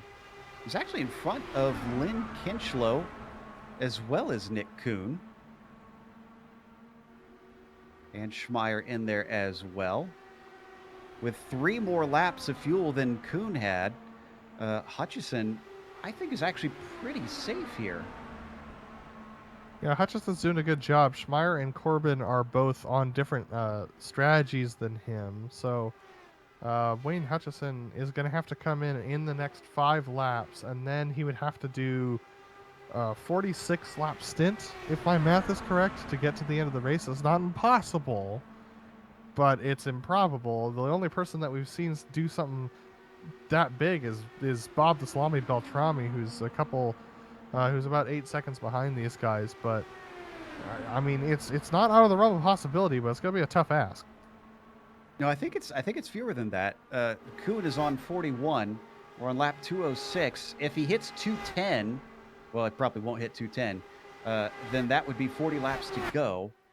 See if he comes in this time. We've seen 43 laps done under green. We've been green this whole time. Oh, but he's coming in. He's coming in on 41 of the stint, which means he's going to have to stretch it to about 42 to 43 laps on this last stint unless he gets a caution, which means he is going to be basically hampered this entire stint. Yeah, how much slower is that going to put him at, DJ, if he's having to lift and coast a little bit to save that extra lap or 2 of fuel? I mean, it could potentially put him down anywhere from 2 to 3 tenths a lap. Speed obviously being the king here. So it's a bold strategy, but he's going to be able to make it work if he gets a yellow. If he doesn't, I think he's going to fall down out of the top 10 potentially. Next up, we wait for Wayne Hutchison to come in. He's on lap 40. Still should have 1 more lap to go to match Kuhn. And he is well within the window if that's the case. No, he's coming in now. Hutchison also going to cut it rather close. Yeah, this is an interesting decision for sure from Hutchison to come in this early. He's definitely hoping for a caution. We're still 5 to 12 laps out from everyone else's pit stops. So, and even if that's the case, we'll see both Wayne and we'll see Wayne Hutchison have the same, and Nick Kuhn have the same problem that they had on the last restart, where they just didn't have the tires to stay up there in the lead. So, yeah, this is going to be a tough one for these guys. Let's check back in on second place. Remember how close Espedy and Challoner were before? Well, Espedy suddenly has pushed Challoner back. This is similar to what we saw earlier in the race. I still get the feeling that Challoner's problem seems to be late on. Dirty air makes it impossible for him to get close to anybody. I mean, same with Liam Quinn, who's now almost 4 seconds back of Christian Challoner. Remember, he was leading the race during the last stint. Jason Brophy still out to 3 seconds over Austin Espedy, but Espedy has been able to claw that back by about half of a second to 0.8 of a second. So Espedy definitely showing that he's still got pace in that car right now. Should be seeing a couple cars come in here soon. I see Bryan Barns starting lap 40 of his stint. Roofs is among those as well. And he's sitting in 6th place. He should be the one on the lead lap. No, it's going to be Liam Quinn, the first one that blinks, which has been the pattern we've seen all race long. I mean, it worked out for him the last couple times. We'll see whether it works out for him again and see whether or not he makes any sort of adjustments to help that thing turn a little bit more in dirty air, because you can't be assured that you're going to be in clean air towards the end of this race, especially if we get cautions. Scott Corbin and Aaron Roofs are falling in behind him. The good news is 38 laps. He shouldn't have to really fuel save. He could easily make that to the end as he brings it right down to his stall, locking them up. So getting everything out of that car. Roofs is done with his pit stop. So is Quinn. Brophy's in from the lead. Ooh. And I can also report that Liam Quinn actually had some right side pod damage. So that might have been what was affecting his pace as well during that last stint. Did he take a free repair or did Yes, he did. He took his fast repair during that stop. Ah, that explains some things. Espedy comes in as Challoner once again remains the last driver out. So everybody really following exactly what they've been doing all race long. Brophy back onto the track. So where is Quinn? Oh, Quinn is definitely too far away to challenge him. Yeah, Quinn a good 8 seconds back. He'll be about 7. No, he'll stay about 8 seconds back as Brophy gets back out on track. Quinn's lost that advantage that he once had, but once again, if we get a caution, all this is erased. And Warling pitted. Ryan Steele stays out as Christian Challoner is now in. So David really, Hall stayed out a long time. He's on lap 41 right now. the interesting thing is going to be between Espedy and Challoner, and also Espedy, Challoner, and Brophy. I can report that Brophy is definitely out ahead of Espedy by about 2.5 seconds, so that gap has maintained the same. But what's the difference going to be between Challoner and Espedy? I'm also curious, DJ, if some of these drivers who are able to go long, they can put a little bit less fuel in, I would assume. Is that enough that should gain them a position or two? If they're locked in a tight battle of under a second on track, yes, it can. But the big ones, not so much. And you see it working out on your screen right in front of you as Challoner has been able to get up around in front of Espedy. Only by a little bit, though, because Espedy is already looking around the outside. This is for what should be net second place once we get the rest of our drivers pitting. He's still not able to fully get through as they're going to go wheel to wheel down into turn 1 with fresh rubber on both of them. Doesn't seem to be too much of an advantage on either side of the corner. Look at this. They're just going to cost each other even more time as Brophy continues to gap the pair. They know that unless there's a caution, this is the final stop. So this track position is more important than ever. Both of them are just going to put their foot to the floor and hope it sticks at this point as they tuck in behind David Hall, who's ahead of them. Ryan Steele, Justin Morton both come in. Brophy re-inherits the lead of this race. Christian Challoner trying to make a move on Austin Espedy, but they're going to have to deal with lap traffic as well. They have a battle up ahead of them between Marcus Tracy and Wade Hayes. That's a battle for position. Things are getting spicy now for this second position battle. Barring a couple who may need to fuel save, that should be everybody done with pit stops for this race. So, Brophy with the lead now by 1.5 seconds over Espedy, who is fighting with Christian Challoner for P2, and then a monstrous 5.5 seconds down to Liam Quinn, and we're coming close to 30 laps left to go. Travis Warling in that fight for second of the championship, still sitting in 5th place, but where is Driscoll? He's 23rd. And you mentioned earlier on to us that it was 124 points, but I think that was when Driscoll was higher up in the positions.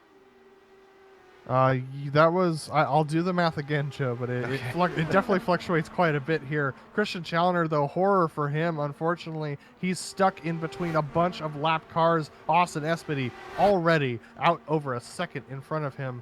Christian Challoner's just been caught out by the pit cycle. This has not been the dominant day he is used to. Even still, when a driver is looking at a likely podium, and it's a bad day, then that tells you a lot about the quality of that driver.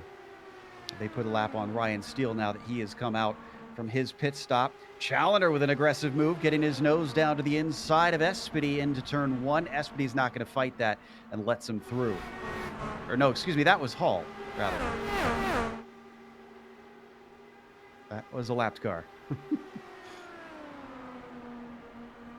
Now, Espedy's gaining on Brophy here.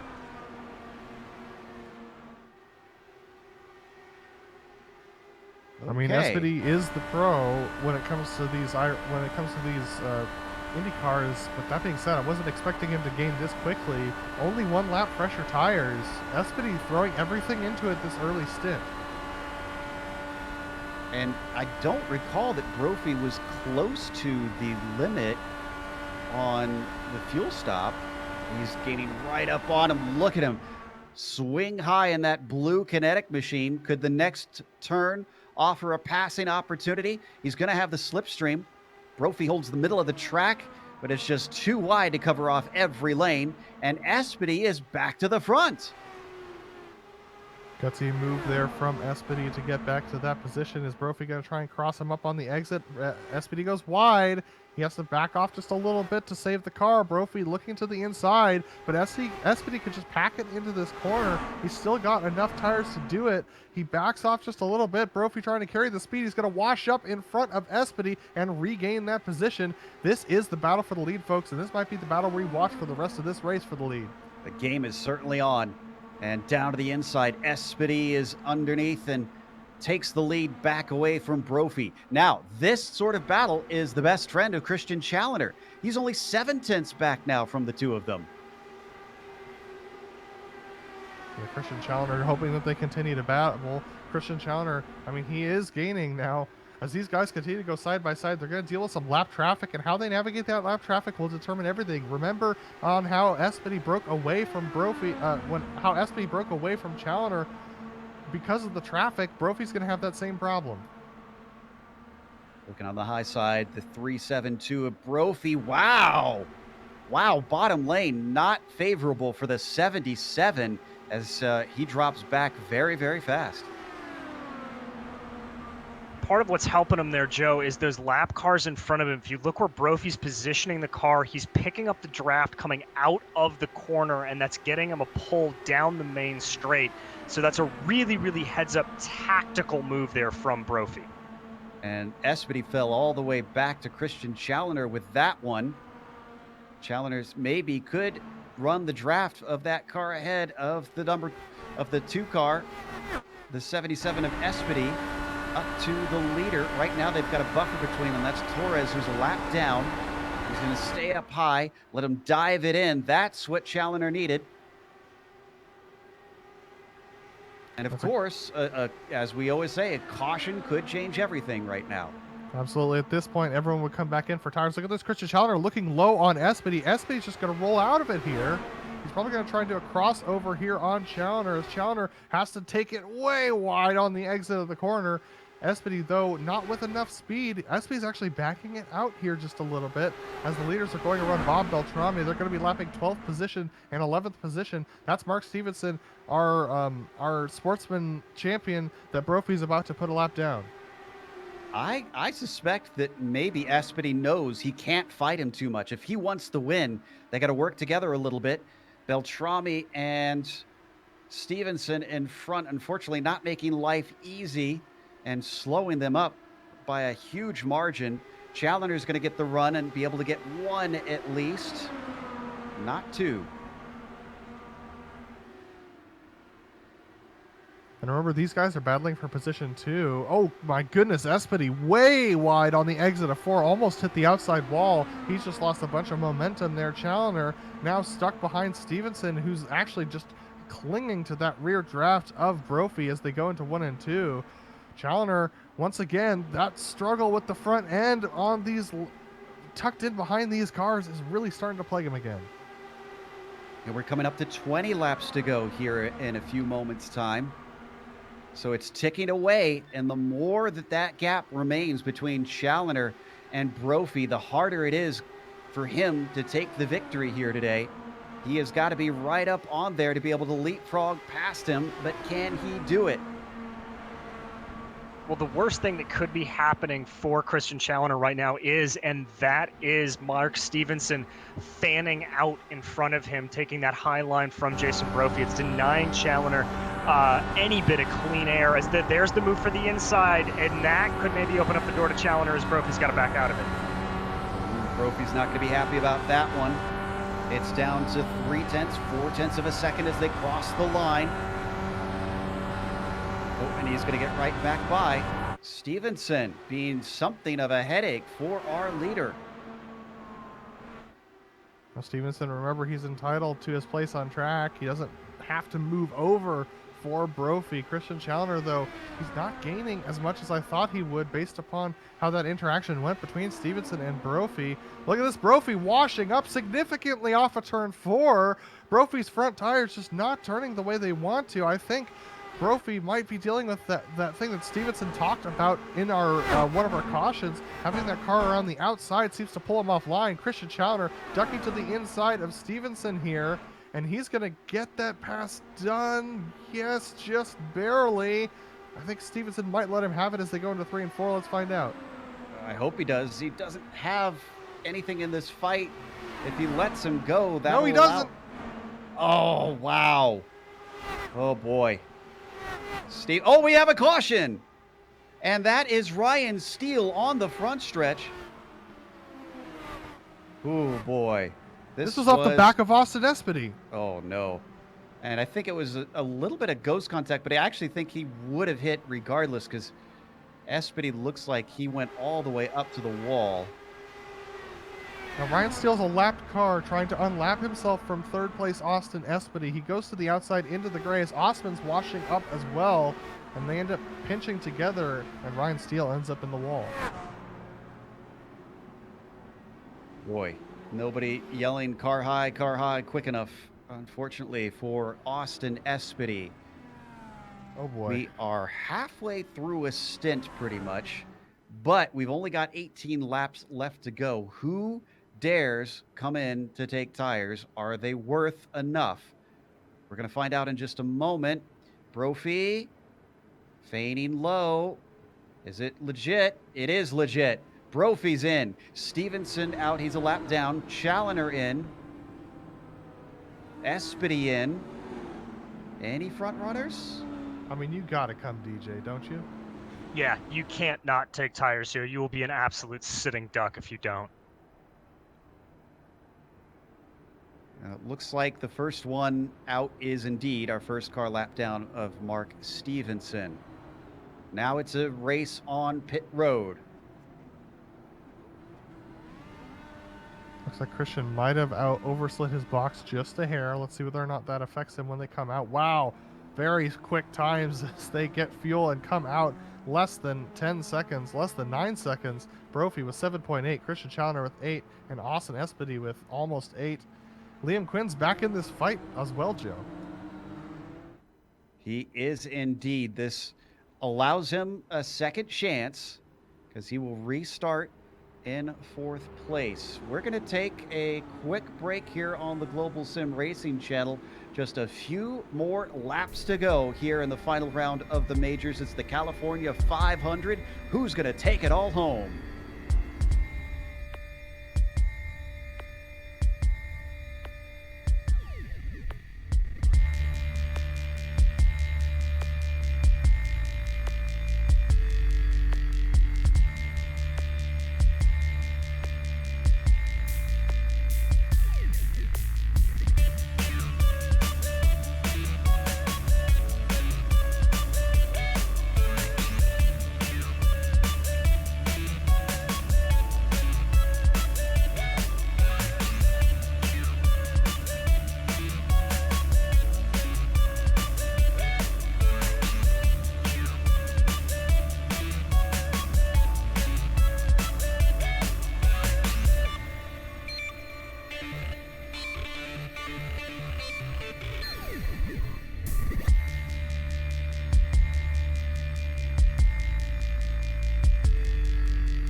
Welcome back to Auto Club Speedway.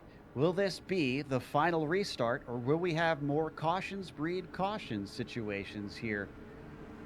As we don't have too many left on the lead lap, only 18 cars on this restart. Jason Brophy, who has been strong in these last few stints, is going to lead the way. Christian Challoner, who suddenly has fallen off despite being a dominant force, is going to be starting in second. What about Austin Espedy? A little bit of contact last lap. Does he have damage from that one? And then Liam Quinn just desperately wants to try and take one victory this season. What can he do from P4? Brophy has control here as the Mustang pace car is down low.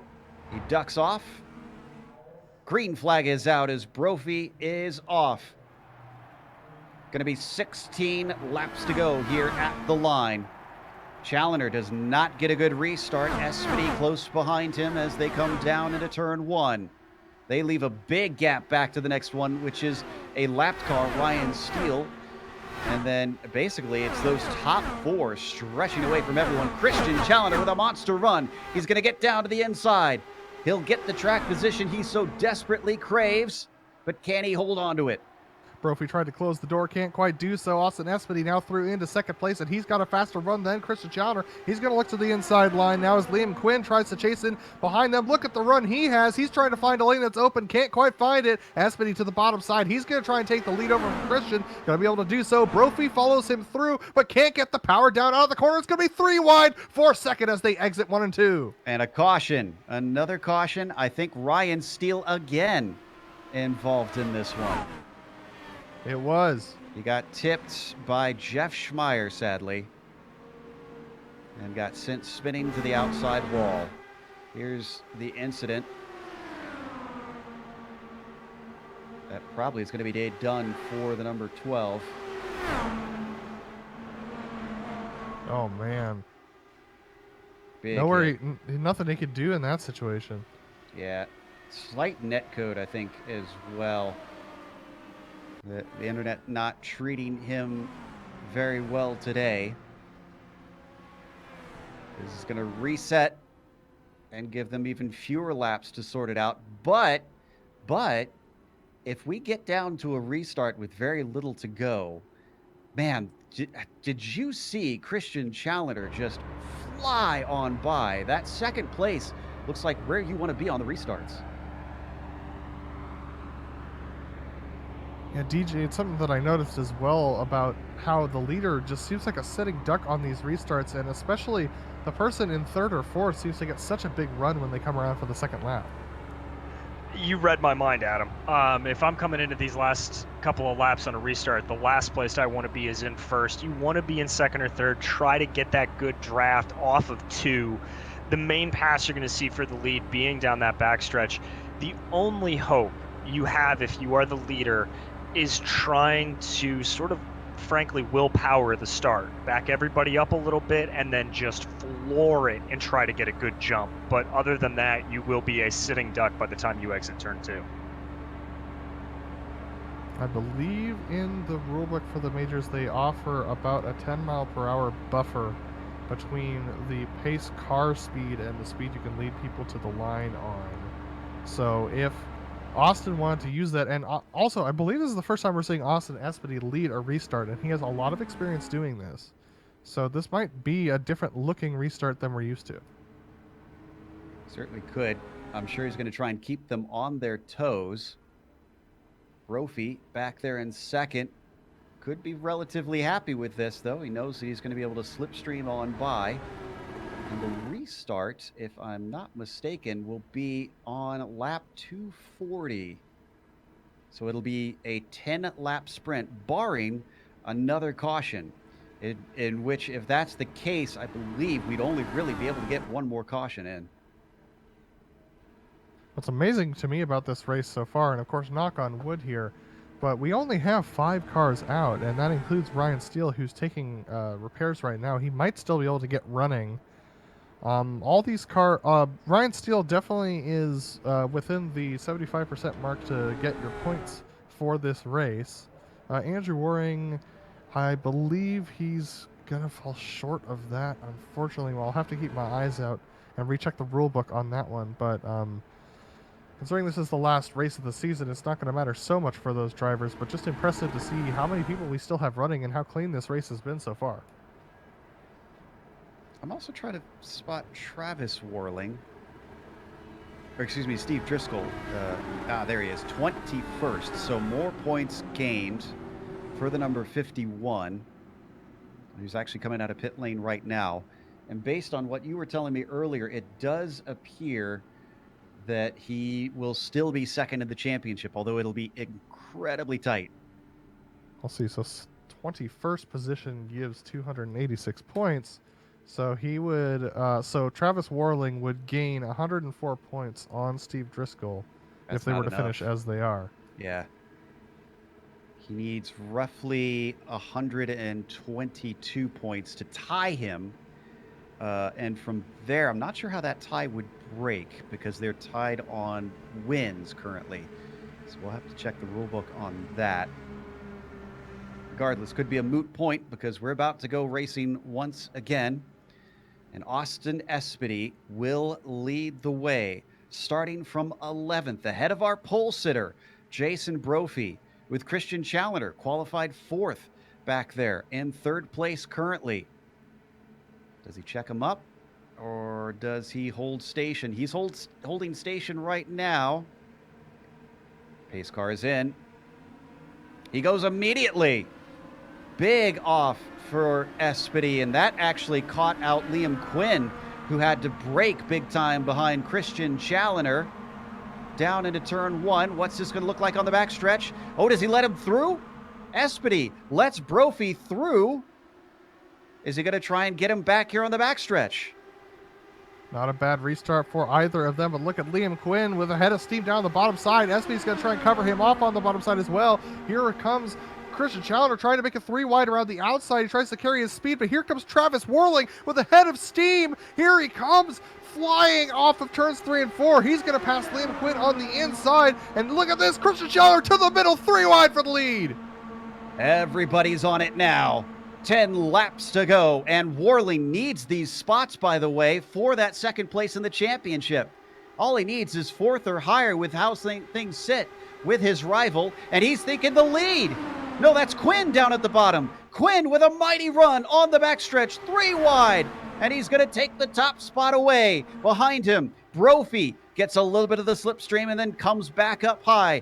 Espedy back in 3rd place is boxed in by Christian Challenger, who himself is going to make it 3 wide.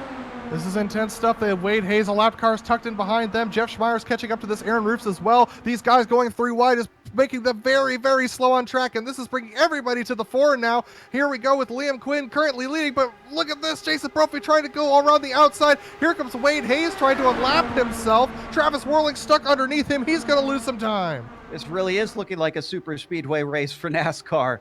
And Liam Quinn, who's going to have a nose ahead of Brophy that time by, may be starting to think, I've got to time this thing down to the line. This could come down to who gets the run off of turn 4 on lap 250. As they come around, Brophy to the outside has a little bit of momentum. So does Christian Challenger, but he can't get up high. There's Austin Espedy on his way. It's very, very tight between these drivers. Liam Quinn on the bottom lane just sticks it to the bottom lane, is able to pull up ahead of Brophy. Brophy trying to carry more momentum off the corner. Is going to get to his right rear tire. Christian Challenger cannot go below that white line in order to pass. We saw that in the international region. Oh, no contact. Travis Worling up into Wade Hayes. They're going to keep going, though. Fortunately, still green. Hayes trying to get off the racing line so that we don't see a caution. He is down and off, but how damaged is Worling? He's in 8th. His visions of 2nd place drifting away, but meanwhile up at the front, Espedy on the high side of Brophy, who's above Quinn rather. 6 to go at the line. Quinn is the first to the line that time by. The bottom is where it seems you want to be. Christian Challenger's just stuck in behind these guys who are 3 wide. He's got to find some way to break up this battle in order to get himself to a position where he could possibly challenge for this lead. But Austin Espedy with a great run on the high side. There he goes around the high side trying to make this work. But Brophy, Quinn, Espedy, 3 wide as they go through 3 and 4. And we got a couple dark horses in there as well. Roofs gets down underneath Christian Challenger. Schmeier, that's on the lead lap. So is Scott Corbin. There are effectively 7 cars who could win this race. 3 wide one more time, down into turn 1 with 5 to go. The bottom line with Liam Quinn stuck to the white line there at the bottom has not been willing to give it up. Brophy has been trying to carry his momentum as best he can. DJ, can he pinch him down? Can he do anything to maybe try and get this lead away? If you've got fresh tires and low on that white line, it's very, very hard to do. The only thing I can think of Brophy doing is trying to do a massive over-under move off of turn 2 to try to get down to that inside. But right now, Quinn's too smart for him, and it's just sticking that white line the whole way around the track. Challenger falling back now. Challenger all the way back to 7th position right now as these leaders continue to be tight between Brophy, Quinn, Espedy. Brophy with a nose ahead as they go into 3 and 4. That's Jeff Schmeier and Aaron Roofs battling for fourth position, tucked in behind them. Christian Challenger now starting to gain his steam once again, but look at this, it's now too wide. Brophy, Quinn, Espedy trying to gain a little bit more draft to make the pass. I wonder if Espedy could maybe set this one up if he times it right, gets a double slipstream from the pair of them, 3 to go. He's been dropping back like this and sizing them up. Oh, drifting them up a little bit this time. And Espedy is going to go to the high side. I wonder if Espedy maybe could time it so that he could sneak under Liam Quinn down the back stretch, because Quinn left a gap. 2 to go at the line. I think that's the only move he's going to be able to make. Christian Challenger is trying to find his way back there, but look at this. Aaron Roofs up to this battle as well. There is enough room to go 4 wide on the front and back straights, but it's a dangerous proposition here. But with Aaron Roofs there, Espedy might not be able to do that crossover you were talking about. Let's see whether he thinks about it. He's still stuck in there behind Brophy, as Brophy and Quinn still side by side. Espedy trying to make it work. This is getting very close. If they get to the white flag, it's going green to the end. Coming around turns 3 and 4. Roofs drifting up high, and this time staying back, holding back. Now he gets in it. White flag is out. They're going to finish under green on the bottom side. It is Liam Quinn ahead of Jason Brophy. Who is going to take this one away? Espedy backs it up. Is he trying to set him up? Oh, don't forget Roofs and Schmeier back there as well. Down the back stretch. They come through 3 and 4. Quinn still holding the bottom side, not willing to give way. It's going to be a run to the line. Who's going to have the momentum? It's a shorter line for Quinn, but a nose ahead. Here goes Brophy, and he takes it on the final lap. Incredible. Just amazing. I mean, an unbelievable restart from all these drivers to keep everything facing straight. Unlucky break for Travis Warling, unfortunately, but he was able to climb all the way back up to 8th even after that contact. Oh, man. Wow. And poor Jeff Schmeier lost control right on the final corner, almost crossed the line through the grass. That sent him backwards into 6th. Brophy with a master stroke. Couldn't get the lead away from him for the final 10 laps, and yet somehow managed to eke ahead when it matters. So we're going to take a break here on the Global Sim Racing channel. We'll come back not only with the unofficial results and driver interviews, we have special announcements coming up, so don't go away.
Welcome back to Auto Club Speedway.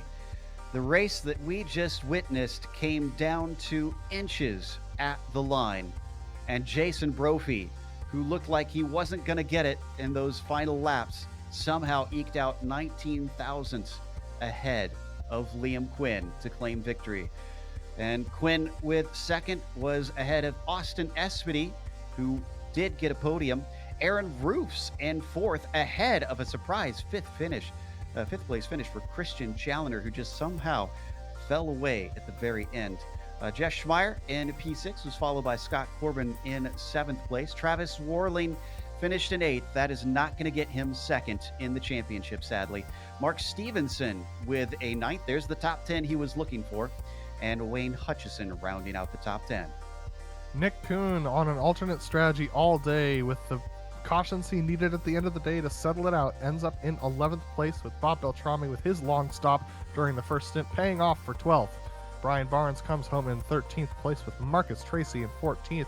Jason Wallach coming home in 15th spot with Lynn Kinchlow 16th. Justin Morton in 17th spot, the last car on the lead lap. Then you have Brian McGreevy, Kevin Hill, and Steve Driscoll rounding out your top 20, DJ.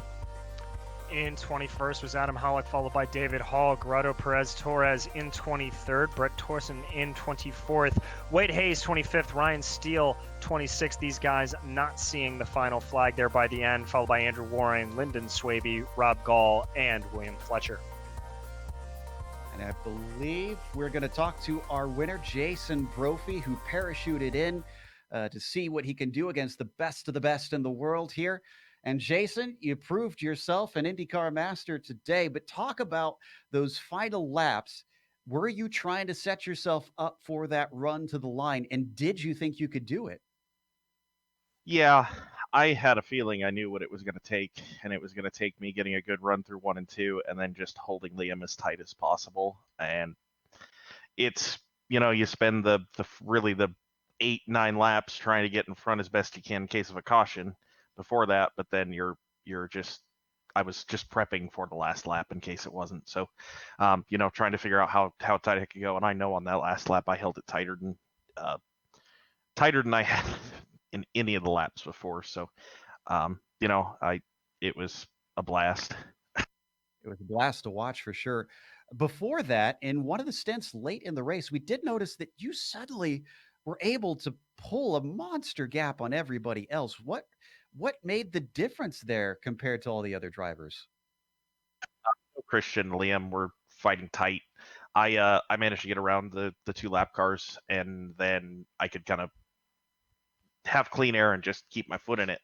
And they were struggling behind the lap cars. They just couldn't quite get to the lap cars. They kind of fought. I know Christian and Austin fought back and forth a bit there, and that meant that I could start to gap as they fought and dealt with the dirty air, and then I got kind of outside that draft range, and they were still trying to fight through the lap cars. So once they got through the lap cars, and then once I started to catch more, I started dealing with the plow, and that closed the gap up as we got to the pit stops. So yeah, it was going to be interesting there. That is for sure. Well, should we be expecting you a little bit more in the majors then? Because you have shown yourself to be quite a mighty driver here today. Yeah, I do plan on running it next season, at least a lot more than this season. I think I ran 1 race, the F1. I had some things come up for the other ones, but I was planning on running a couple others before the end of the season here. So I know that I may be independent, but I am part of Team Talent with Liam and Austin, so an IndyCar team, and so that's where this stuff kind of comes in. It was a blast. Those guys raced us real well. So and this was a great, awesome race, awesome event. We concur. Well, congratulations again on the win. And before you take off, feel free to thank anybody or give any shout outs. Obviously, Liam, Christian, Austin. I think that was about as much fun as I've had racing in quite a while. Everybody else that was in there, that was a very clean race overall. I think we had a lot of great green flag runs. Came down to a fist fight. I get to give iRacing credit. That was close quarters race and no one died.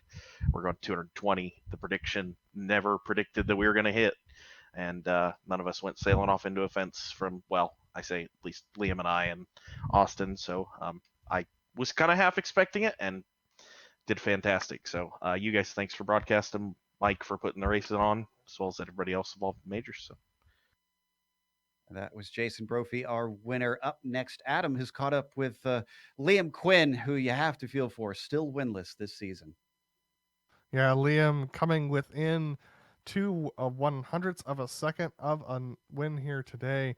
But talk me through that last restart, the tough fight between you, Brophy, and Espedy.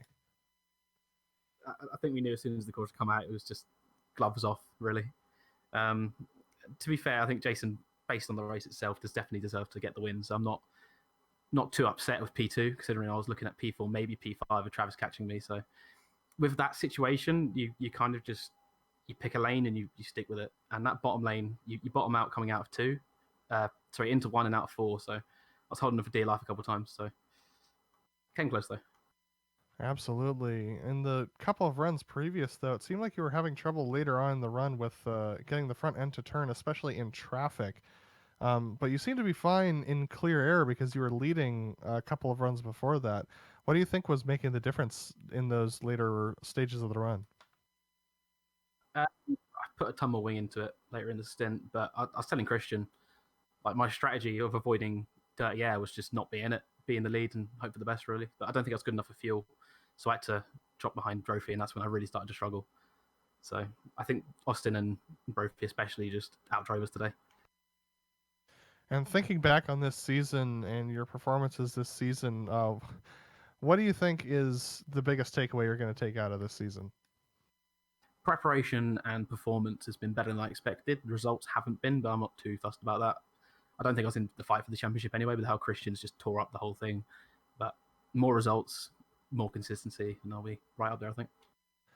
Well, Liam, it's great to see you finish second in this race. Great to talk to you again. And is there anyone you want to thank for the season before we let you go?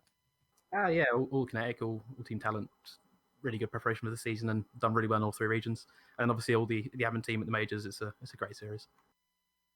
Well, thanks for talking to us, Liam, and we look forward to seeing you next season. Yeah, hoping to get a win this season, though. Yeah, absolutely. That was Liam Quinn, our second place finisher, and it looks like DJ Clark has caught up with Austin Espedy. Austin, we haven't been able to stop talking about it. Just an insane last couple of laps there after that restart. You were trying everything you could do to make that high line work. Talk us through it. Yeah, the last was 10 laps or so. It was pretty intense. I know when I got the lead, I should have held to the inside, but I didn't think my set could handle it. But then I saw Liam hug the bottom the entire final 10 laps, and I knew I should have. I was just trying to make the outside work as I could, get runs. And yeah, it was a very intense 10 laps. It kind of just all blurs into one. I understand that. You've kind of fell back a little bit off the radar during the course of the race. What kind of stuff were you changing in the car and on the pit stops to get you back up to the front? Obviously, the cautions helped, but it seemed like you really had much more pace by the end of the race. I didn't change anything at all during the pit stops. I just kept up on my weight checker, and the track kind of flowed in. And I figured out how to run, where to run, and how to be better in lap traffic. My car was better in a pack of 4 than it was in a pack of 2 or 3. So it's just the little things, but I think with like 20 to go, I got caught up in that little incident with Ryan. But I think if it stayed green, I might have had a shot, but it would have been really close. Well, it was an incredible run to watch no matter what. Before we let you go, Austin, anybody you need to thank tonight? Yeah, everyone at Kinetic, Liam for building a really fast race car and qualifying set, and just everyone at Kinetic all season. I've had bad luck.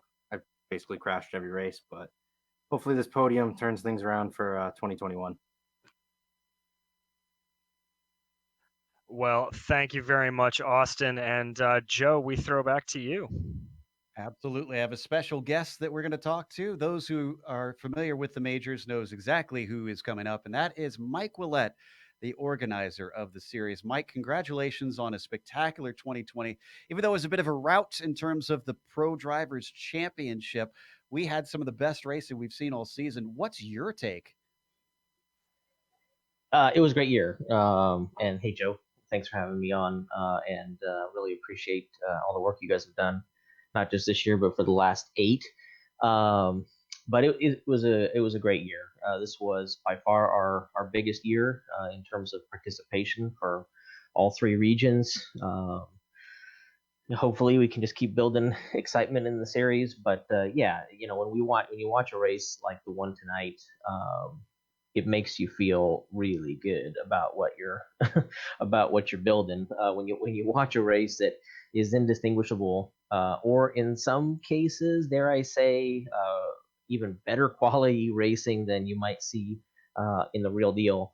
It makes you feel good, and we hope to be able to extend that to every region for every race. But at least that's the goal. Anyway, it was awesome to watch, and I hope those guys are proud of themselves because it was a great show. Now, pats on the back aside, the real reason we have you up here is, of course, you have the announcement for what next season's schedule is.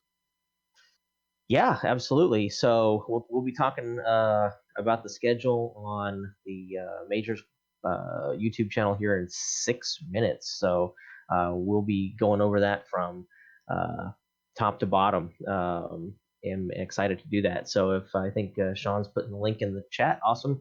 So that'll be going live here in just a couple of minutes.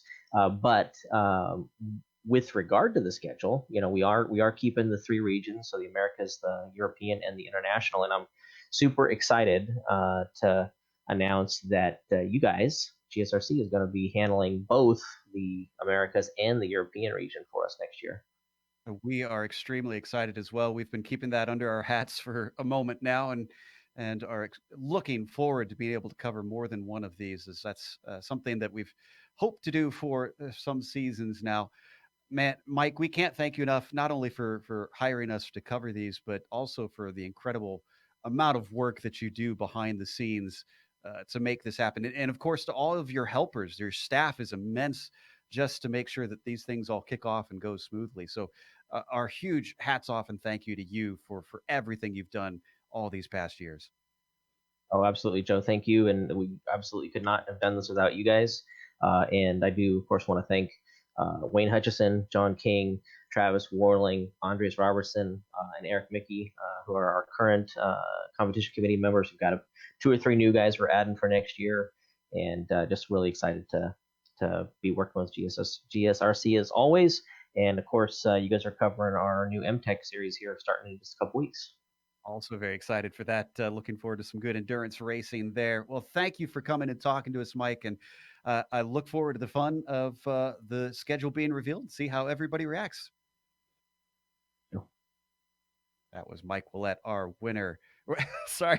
Well, I guess he wins everything for being able to put all this on and being the head honcho for this one. Force a habit on phrasing there, but in general, just very happy to be involved with Mike as we enjoy getting to work with him. So thank you once again to Mike as well. Want to remind you that our charity for this race is the Susan G. Komen Breast Cancer Foundation. They are at komen.org. We've got a link in the description below if you want to help out there. A thanks goes out to the companies that provide the software and the hardware for our broadcasts that are listed here on your screen. And additional thanks go to June Lalonde, who provides our wonderful music. See the screen for how to get hold of more of her great work.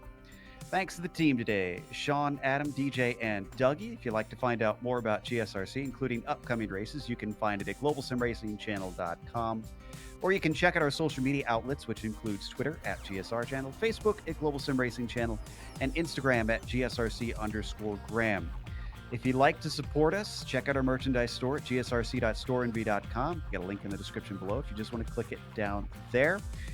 And the next race that you'll find out in just a moment is going to be the Daytona 2.4. That'll be January 17th at 8 p.m. Eastern, so definitely don't miss out on that one. Stick around over at the Majors channel to see all the other races that are going to be coming in 2021. And we have other races coming up here on our channel listed on the screen, so check those out and mark them down on your calendar. But until next time, race clean, race hard, and we'll see you on the track.